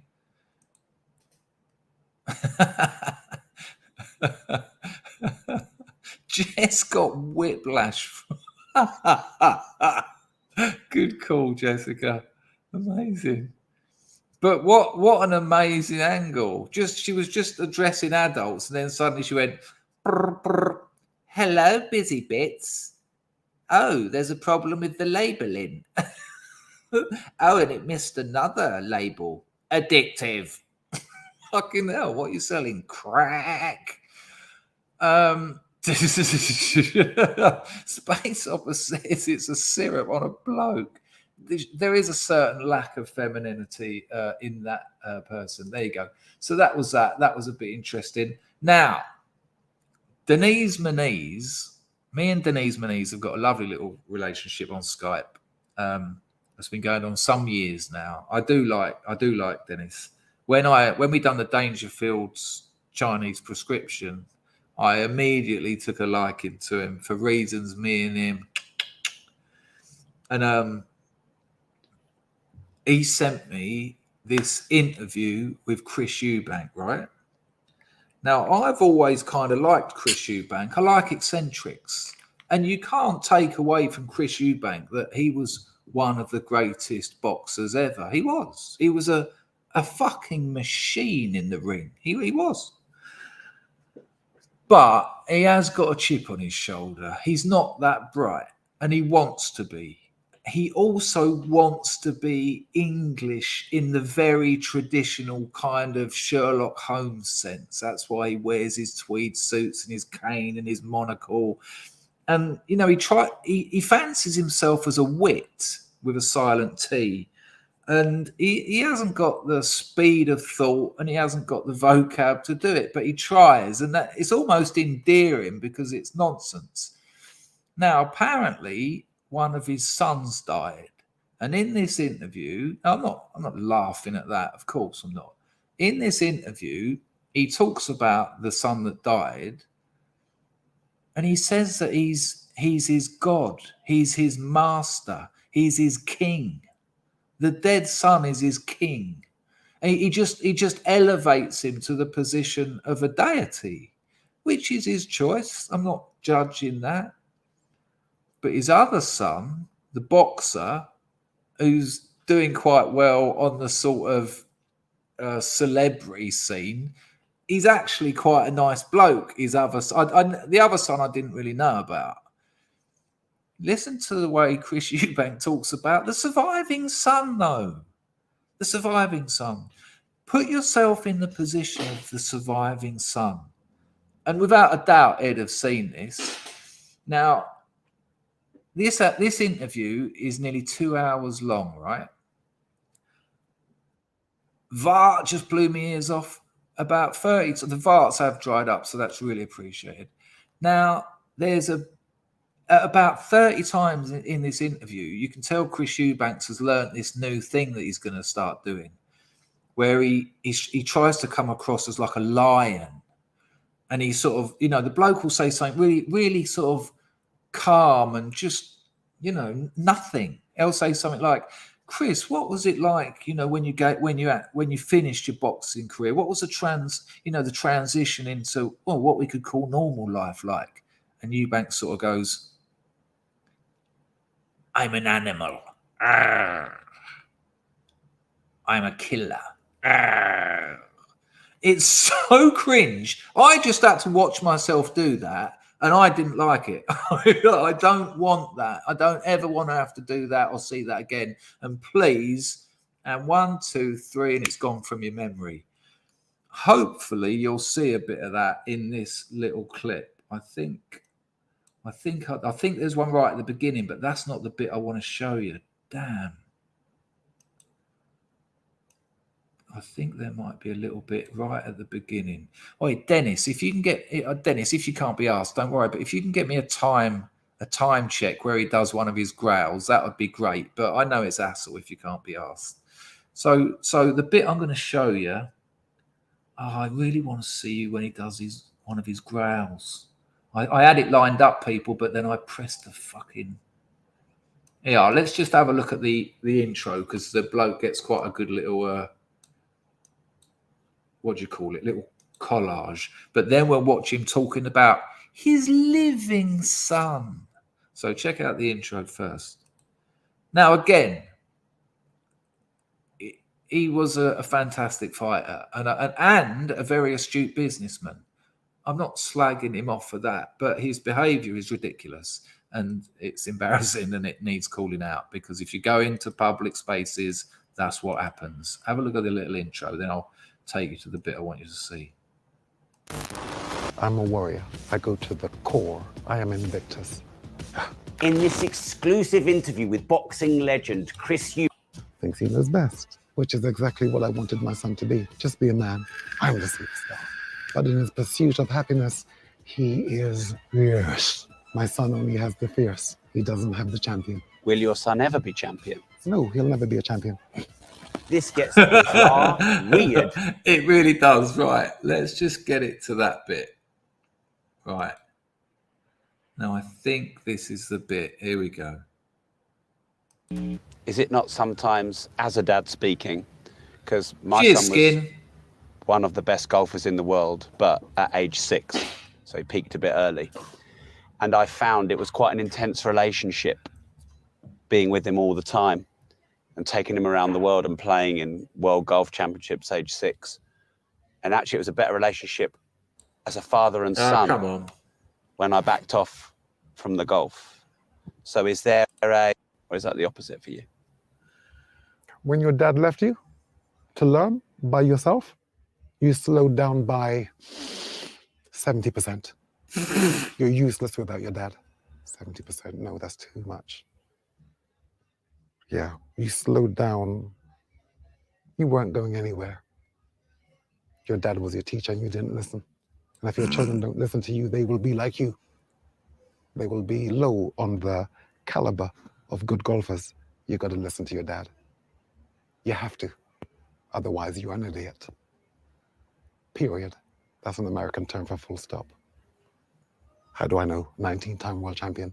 No, ironically, though, you didn't know your father. And yeah, you are an idiot. So, you know, that all linked up. 19 times. One is enough. 19 times. Why did you So do when the I other speak, 18? I speak it like it is. Not like it should be, like it is. This is the ultimate. There isn't any bigger than me. I'm the best. I'm simply the best. Does anyone know what he's talking about? Is there a thread? Thank you for that, Skin. Really appreciate it, mate. Is there a thread here? Because I'm telling you, there ain't. And it just, this nearly 2-hour interview is just like this. The whole thing is like this. You've heard it for years. I didn't even give myself that name. It was the wife of Barry Hearn. She gave me that name. So this is what it sounds like. Now I've come back. And I'm so happy to be doing this in front of my student, Shah Wasmond. Yeah, she worked for me, I think it was 94 to 96. Is that about right?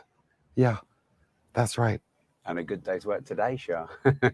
No, what she's getting right now is the respect that she deserves.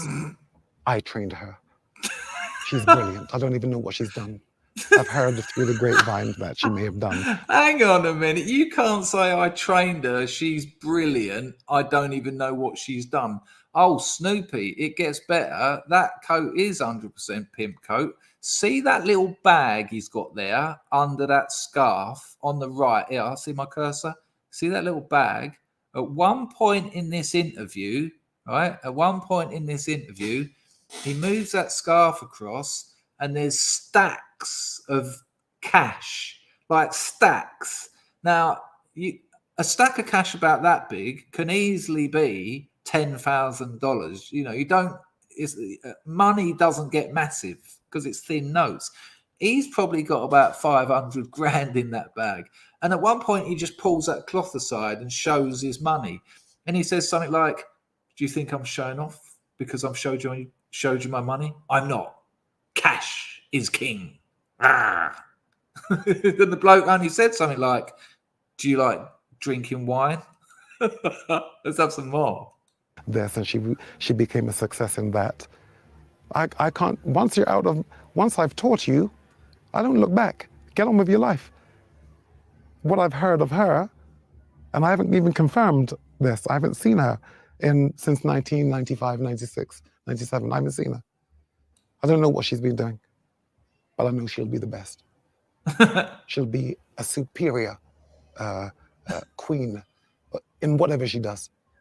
And she's already done it. Don't know her. Don't know what she's doing. Many people may not have recognized it. Including you. Until they heard me tell you. What? She's brilliant. Don't know what she's doing. Beautiful. Haven't seen her. Yeah, like my wife. What? Beautiful. She left you. She's a superstar. Because I trained her. And that's what I do. And that's why they call me Marshall. And that's why they swore me in the court. That's why they call him Marshall. You know that really well-known AKA for Chris Eubank. You know, the Marshall. Court of law in the United States of America. What? That's why when you go on the internet, you'll find me with pictures of my troop, armed and dangerous, the Marshals. And they call me the unarmed arm of the law. I go into schools and I speak to youngsters about chivalry. You speak to them about fuck all. Now, Colt Python, I have already said I do love an eccentric, and I'm not disliking him. I sat through 2 hours of this and absolutely loved it. However, just because I like him because he's off his nut. This is making no sense at all. And I'm fierce. Here we go. I'm obsessed. Not obsessed. That's too right.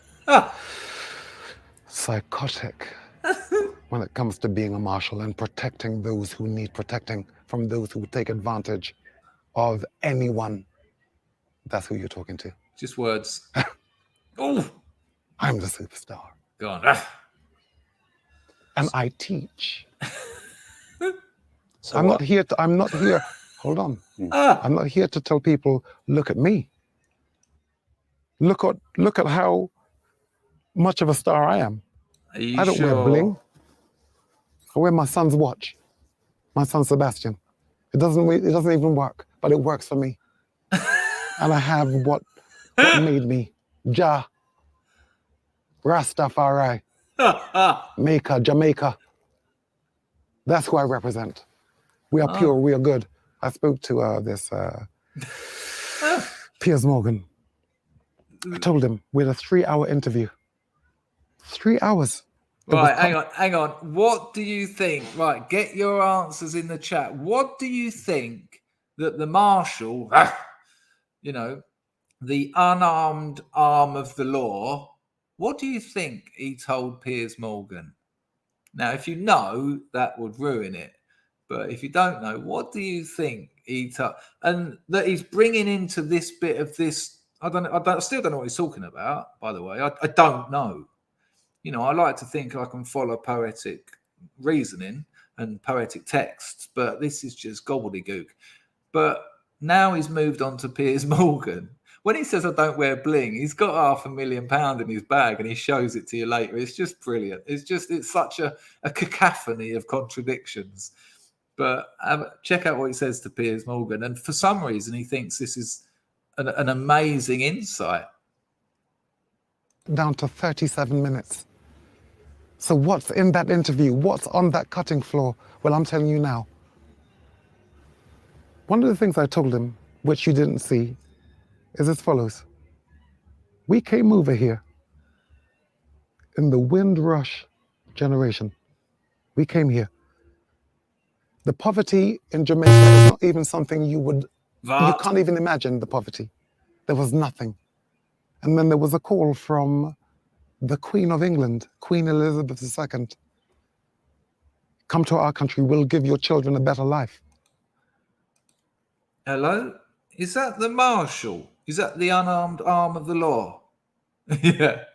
Come over here. Yeah.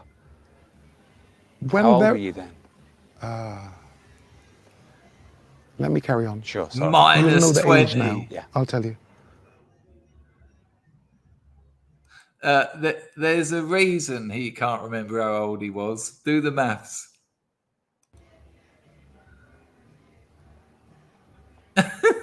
Please don't interrupt me.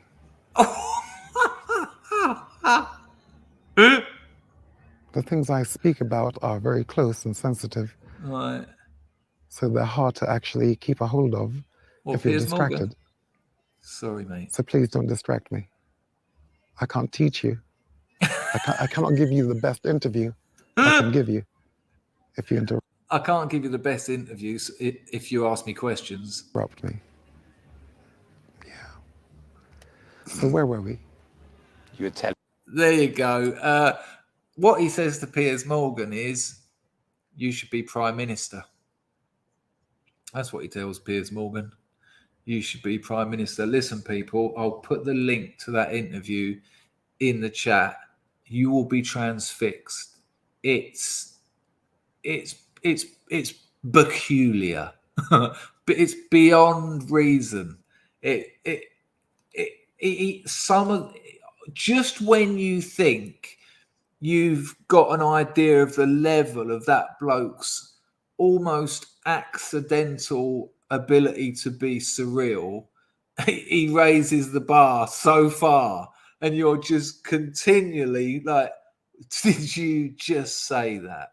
It's incredible, really. Yeah, I have put his I'll put the link in there. All right, hang on a minute. Bill sent me a link, like I never like people to do, but that's why they call him the niggler. This just in from Bill, and it's a short, and it's called Chris Eubank Off His Nut and Raving. Nice one, Bill. Appreciated. I'll say that now. Let's give it a go.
It's almost like a contemporary dance version of that interview. Did I get that link in the comments? I'll pop it in again. There you go, October. All up, teaching. There you go. Ludwig, bit scary. I'm going to see if I can get him on here.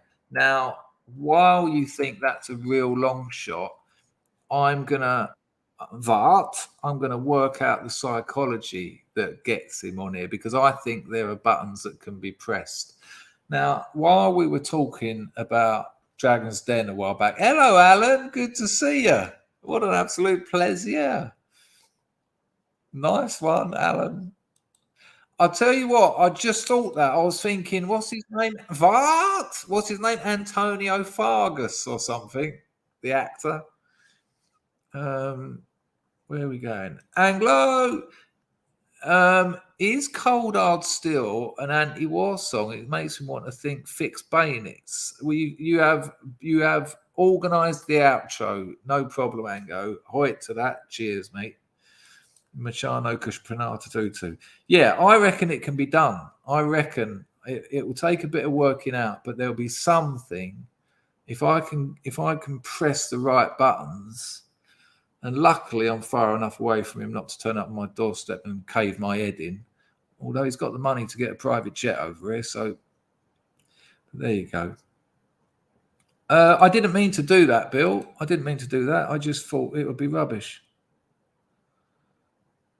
This is what Bill said. Eubank is either spazzing out on drugs or someone is messing with the control of his remote control vibrating butt plug.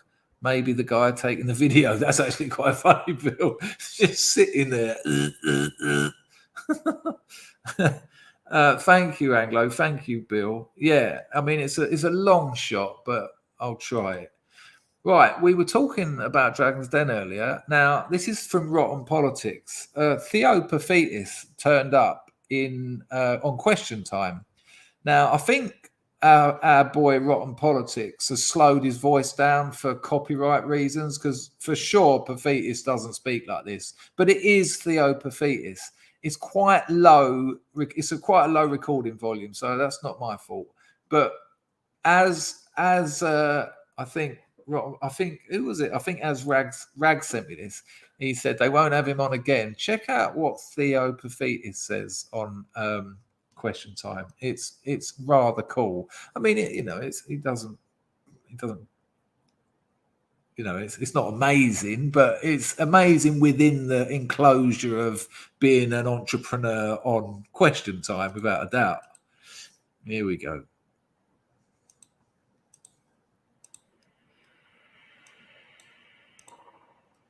And lack of any sort of morals in any of the parties. Have a listen to what he says. He smashes it. And have a look at Emily Thornberry's hateful face all the way through it. Glorious. As a businessman, I'm sort of finished with politicians. And as completely sane, rational people, so are we, Theo. Because are you including the current, the present crop? Because we've been living last. You all seem to be getting on quite well in the green room beforehand. Are you including this lot as well? The last 3 years. I have to say, though, that's quite base to say that on national television, because mostly these people try and just toe the party line because of their bottom line. But he says it. He says, as an entrepreneur, I'm done with politicians, and he elucidates as well. We've sat there, watched delusional people living on a different planet, believing anything they say, thinking that we're all stupid enough to believe it ourselves, and we're not that stupid, public. They've got very little or regulation whatsoever, and whatever regulation they did have, they tried to sweep away. And we're acting like a tin pot dictatorship, where everybody gets into Parliament, fills their boots, enjoys life, goes on to the House of Lords or Job for Life or bank or something, and actually they come first, their party comes second, and the nation has come a very poor third for the last few years. Hold on, I'm not quite finished. And this is an opportunity now. Our third Prime Minister in this session of Parliament, this is our opportunity to try and put things right and get confidence. Alternatively, we're going to have to start... Have another election. Have an election. Get another government. That's all we need. Both parties, hold on, I'm not picking any party. I've been absolutely independent here. Will we then start asking for a political regulator to regulate politicians because they can't behave themselves? Do you know, if you're a director of a public company in the city, whatever you say, you've got to have verification for. You've got to verify. Otherwise, they grab you, throw you out. Politicians seem to be quite happy to go on news channels just spouting what they actually know is a damn right lie. And that has got to stop. This is amazing. There's a bit more, actually. Not a lot, but it's worth hearing. Amazing. Opportunity to get some stability back in the country for it to try and rebuild, and then have an election on the right terms where people understand this is a serious job and we need serious people with ability to do the job for the nation. Well, I'm just going to come back to you. It's amazing, and what an interesting thing. If you're like a successful businessman and you say something, by law that has to be validated.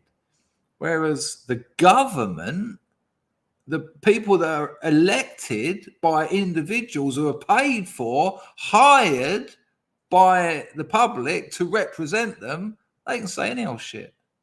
Why do businessmen have to have all this validation, and government representatives can say stuff they outright know is bullshit? That's an incredible. He even said then, are we going to need political regulators for politicians? It's just absolutely mad. 42, hello mate. 42 says Anglo-Saxon, 17 minutes 30 into the Deep Water album, there's a song called Civil War that perfectly describes life in the paramilitaries. All right, next stream, 42 or Anglo, when either of you are here, remind me and we'll book that one in for the next stream. Good call. I can't play it tonight because I'm running out of time. It's nearly 3 o'clock in the morning. The missus is in bed. Hello, Dawn. Dawn, it was lovely to see you in our Hypocrites chat. Really nice to see you there, and really nice to see you now. How lovely. That doesn't do Theo Paphitis any good, by the way. That only threatens to do him damage. And so that's why I think that's interesting. Check this out. This is really weird. This is from a channel called ODYSEE Channel. I've never heard of it before, but it did tickle me no end. And with the restrictions on YouTube and other social media at the moment regarding the election, it's quite interesting how creators are getting around certain things you're not allowed to talk about or certain things you're not allowed to say. Check this out. It's only a minute. It's a minute. It's worth what it's worth it. Trust me. And so then just give us the remaining universe and when we should expect those. Yes. So we're now left with about 275,000 ballots to count. And the lion's share, the overwhelming majority of these remaining votes are early ballots that were dropped off on election day. And when do you think we'll get the results from those remaining uncounted ballots? We will continue in the rhythm that we've now established over the past few days. I would anticipate, again, one ballot drop or one vote update per day in the evening, probably somewhere in this range that we've been somewhere around 60, 80,000 a day, which would then make us reach completion very early next week. 2 9 HD03. HD03.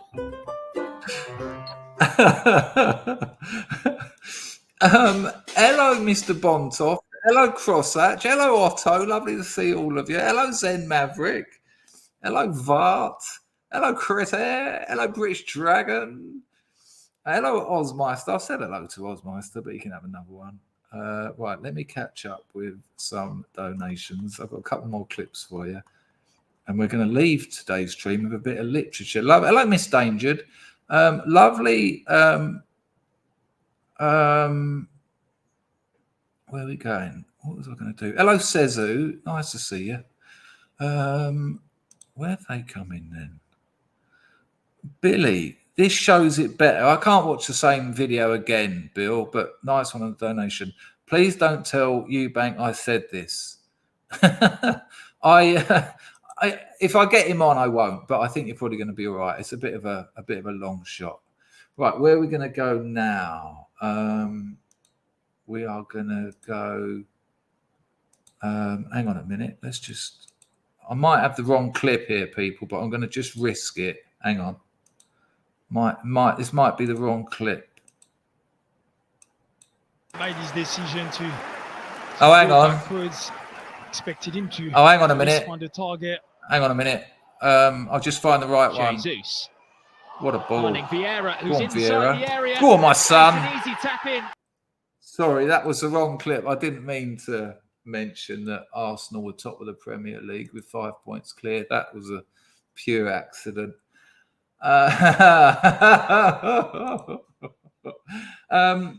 we won't watch all of this. This is Baring's latest video. All right, check this out. So my boy LP reckons he might do a mega what is it, progress report with me and Devon. So me, Devon and Lyndon. And I might suggest to him to get Baring on as well. God, it'd be like the old firm, wouldn't it? Me, Devon, Baring, LP. Boom. I mean, I'd have trouble. I'd have to strap myself in. But check out, you only need to see a couple of minutes of this video to, I don't know, pluck your brain out. Check it out. I'll put the link in so you can watch all of it, but you'll get the idea.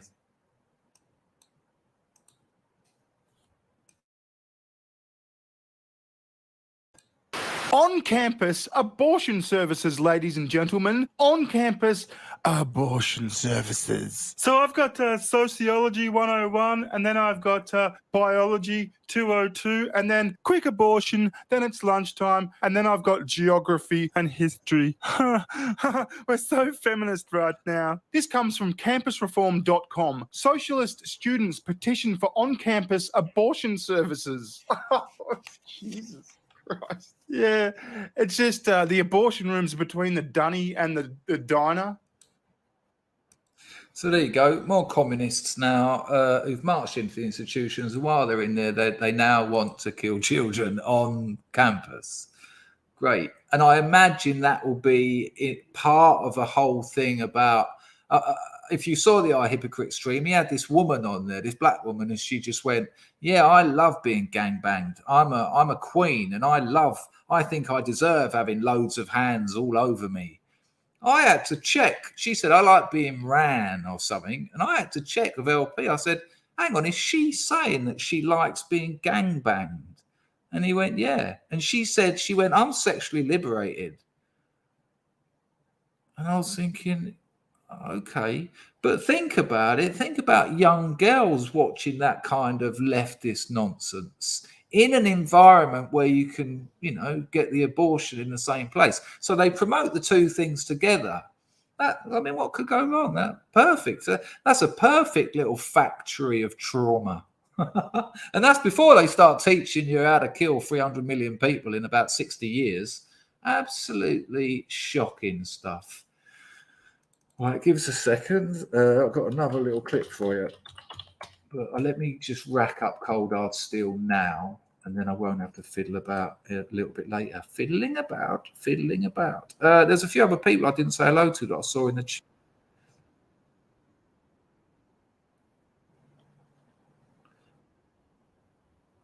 Hang on, people. Apologise for the... But...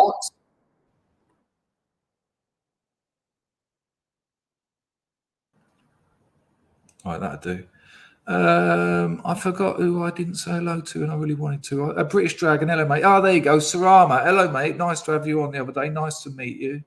Did I say hello to you, Matt? Hello, Mr. Bontoff. Said hello to you. Hello, Otto. Very lovely to see you. There was a couple more. Zen Maverick, did I say hello to you? My memory's nil. Crosshatch, hello, mate. If I've missed anyone, I do apologise. Right, people. So we're going to have some literature. Is that Dawn Browning dropped me a score on the door? Hello, Steve Perkins. You're a gooner, son. It was an accident, that clip. I had no reason to play that whatsoever. Right, where am I? Hello, Sean. I haven't said hello to Sean. Thank you, Dawn. Much appreciated. The mega with our hypocrite, Devon, Baring, and you would be mega. Make it so, Chris. Our hypocrite's on Twitter. If people get at him, he's already suggested me and Devon. All we've got to do is get Beza in there. I can talk to Beza. I don't know if our hypocrite's a friend of his, but that would be the four horsemen of the no-apocalypse. Nice one, Dawn. Machano Kushpanasha Tutu. Hello, Baz. I've no doubt they will. Some kind of monkeypox or whatever next week's. Hello, Barney. Good to see you. Hello, John. Right. A bit of literature for you, but don't leave yet. More David Foster Wallace. Now, anyone here who's new, don't forget I'm also a writer. Sorry, Regs. I've got a Substack. Top link in the description. It's totally free. There's no paywall. Get over there and read my latest piece. It's called Love Letter. There's 2 parts to it, but read part one first. My Substack's gone very, very well. I'm getting mad numbers. It really helps support this channel, even though it's free, because it keeps me happy. And when I'm happy, I stream. But I did play some David Foster Wallace to you before, and I've had a load of emails from people, and a couple of people read That Big Red Sun. I think I had about 12 emails from people thanking me for putting them on to David Foster Wallace. Now, I'm only going to play you 2 minutes. Now, I know the other day I said, I'm only going to play you 2 minutes. And I played you 10 minutes. And it was a bit of a con because I knew that you'd get into it. I'm only going to play you 2 minutes.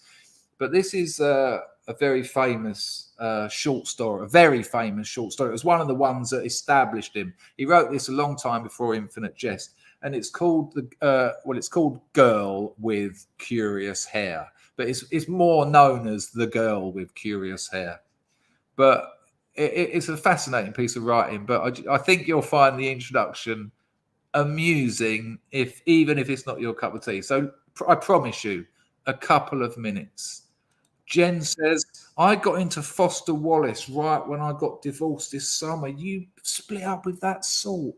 You don't want to hear me say that, do you? Sorry, mate. Sorry to hear that.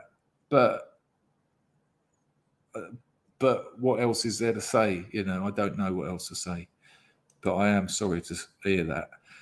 Packer, nice one, Packer. I thought the Dems were against ending kids in schools. Oh, hang on, it's okay when they do it. There you go. There you go. Nice one, Packer. They have. Oh, that's why I wish I didn't say it, Jens. When I said it, I thought, no way did you leave. Oh.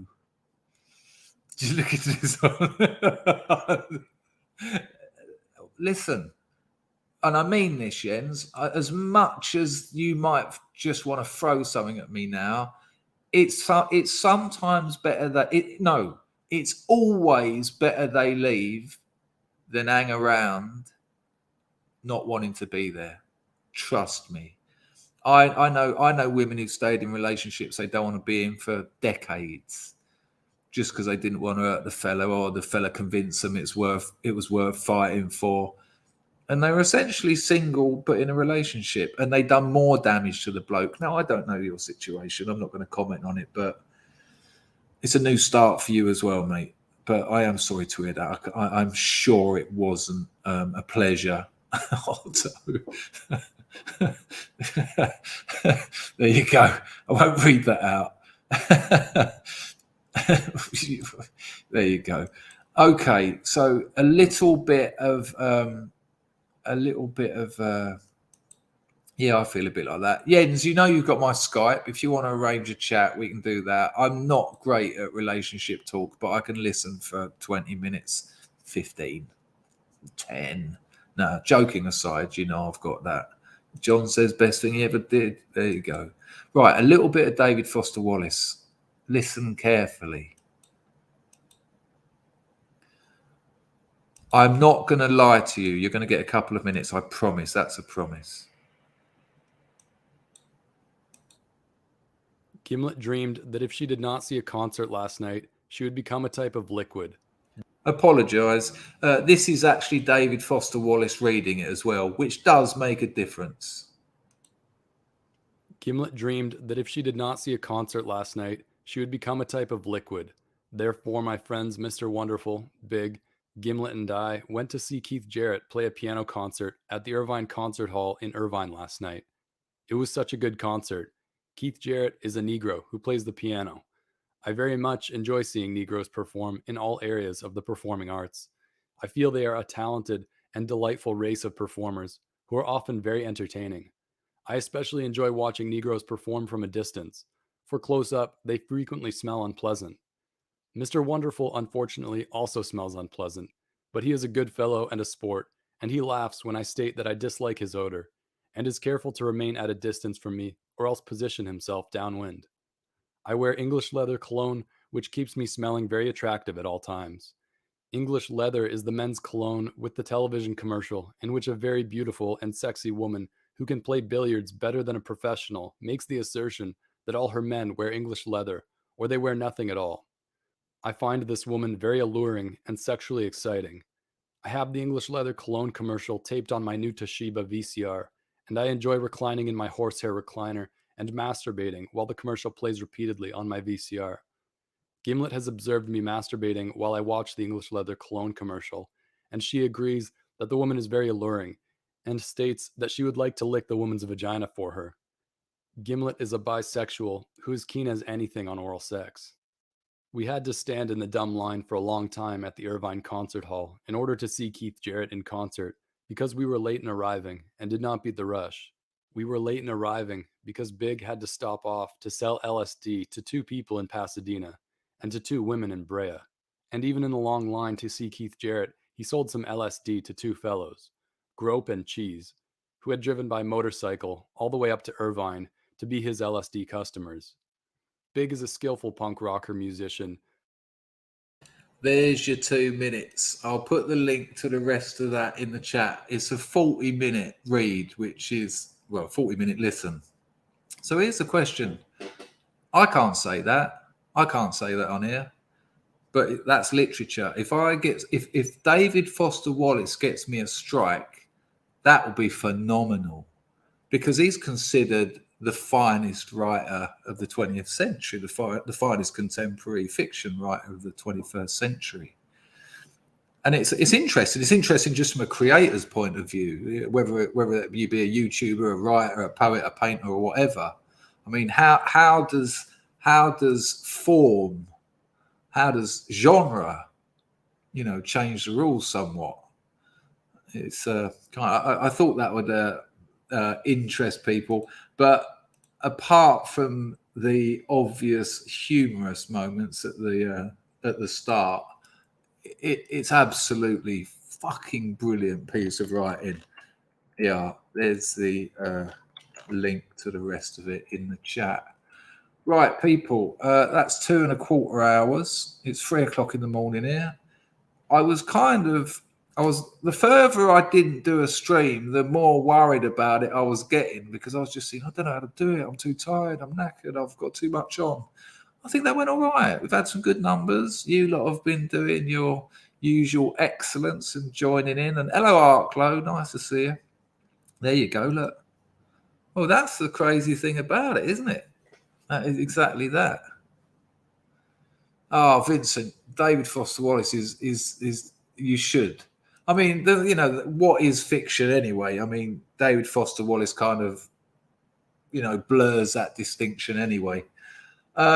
Listen, I want to thank my boy Rags and my boy Cray for looking after the place. I especially want to thank everyone who donates. It is the grease that keeps the cogs of the grift and entertainment machine moving. If you're not already on my Substack, listen. If you're not already on my Substack, the latest piece, Love Letter, I think is one of the best things I've ever written. Maybe check it out. It'll take you 10 minutes to read both parts, 20 minutes if you pay attention, but I'm trying to sell it to you. And if you like it, and you will, it's fucking great. And there you go. That's me selling that. Thanks to everyone who donated. Thanks to my lovely mods. And thanks to all of you lot who keep coming back here, because it's an absolute privilege to stream. Bless you all. This is Cold Hard Steel. I dedicate this to Richard Griffiths. Look after yourself, mate, wherever you are. Much missed.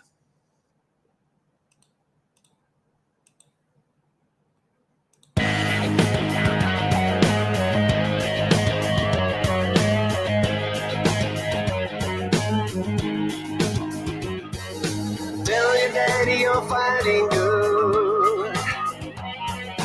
Feel the glory he said you would. Tell your mama you're coming home. What? Over all of that deafening drone.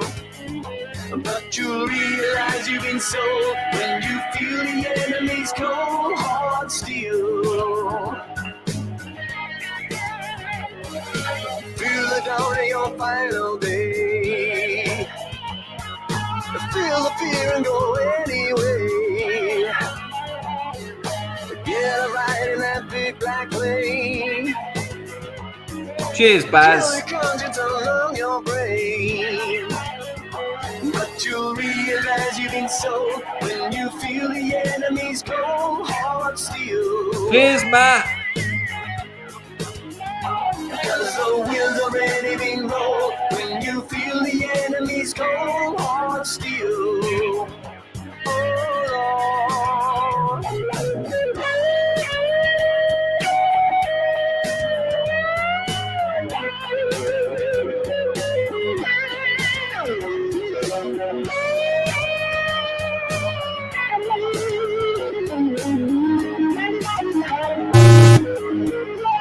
What? Do whatever they tell you to. Tell yourself it ain't really you. But when the slaughtering has begun, you'll be murdering someone's son. And you'll realize you've been sold when you feel the enemy's cold hard steel. What? Cause the wheels already been rolled when you feel the enemy's cold hard steel. Oh Lord. Yes, you'll realize you've been sold when you feel the enemy's cold hard steel. Oh Lord. Cause the wheels already been rolled when you feel the enemy's cold hard steel. Oh Lord. Hey.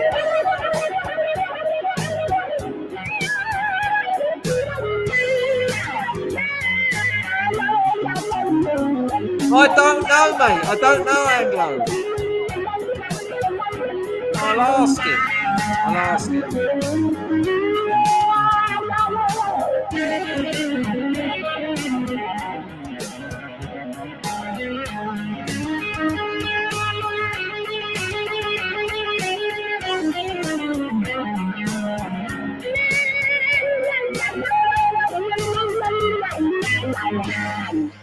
Wow.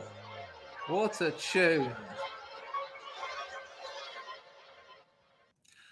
There were plenty of people who poked their heads above the parapet then who I didn't say hello to, who I want to. Lars in, Emma Glass. Emma, I found out from his daughter. Yeah, he unexpectedly, they don't know why, he passed away. Anglo, I'll ask him. There was a couple of other people. Osmeister, I missed yours. Osmeister said earlier, and so did Billy. Osmeister said, is this Chris Eubank? I thought it was Skin from Skunk and Nancy. Mousecat said, I thought Eustank's thing was showmanship. Nah, he's off his slippers. Yep, he is. Sorry I missed that at the time. Mousecat and Osmeister. And one from Billy I missed as well. He said, good to see you back. I was starting to worry. Did you notice how the markets reacted to the midterms? Going up because it should have been a red wave. Then not so much when they see the improbable was happening. That person was wearing a wig. Eubank looks like he needs an intervention. Have you seen? I don't know what the have you seen is about, Bill, but the rest of it was absolutely spot on. Yeah, the markets have been absolutely insane. I'm thinking of letting go of what I've got left of crypto, and then in 5 years' time, when it goes up to 100 grand, I'll be sitting again. Let me just see, make sure I didn't. That was very kind of you, Chris Silverays. I'm glad you're enjoying it round here. It's been nice to have you here. Thank you, Vincent. Much appreciated, mate. Osmeister, did I clear that one up? Yeah. Hello, Jays. Billy was on a loop. Oh yeah, it's nuts, isn't it? It's absolutely nuts, La. I mean, I don't know enough about it to be able to offer anything, but you know, the fellow I had on talk about economics and investing, he's been trying to tell me about it. And I tell you what, you know, I mean, I see Ethereum go down like 6%, and then the next notification I got, it had gone up 7%. It's like, what the fuck is going on?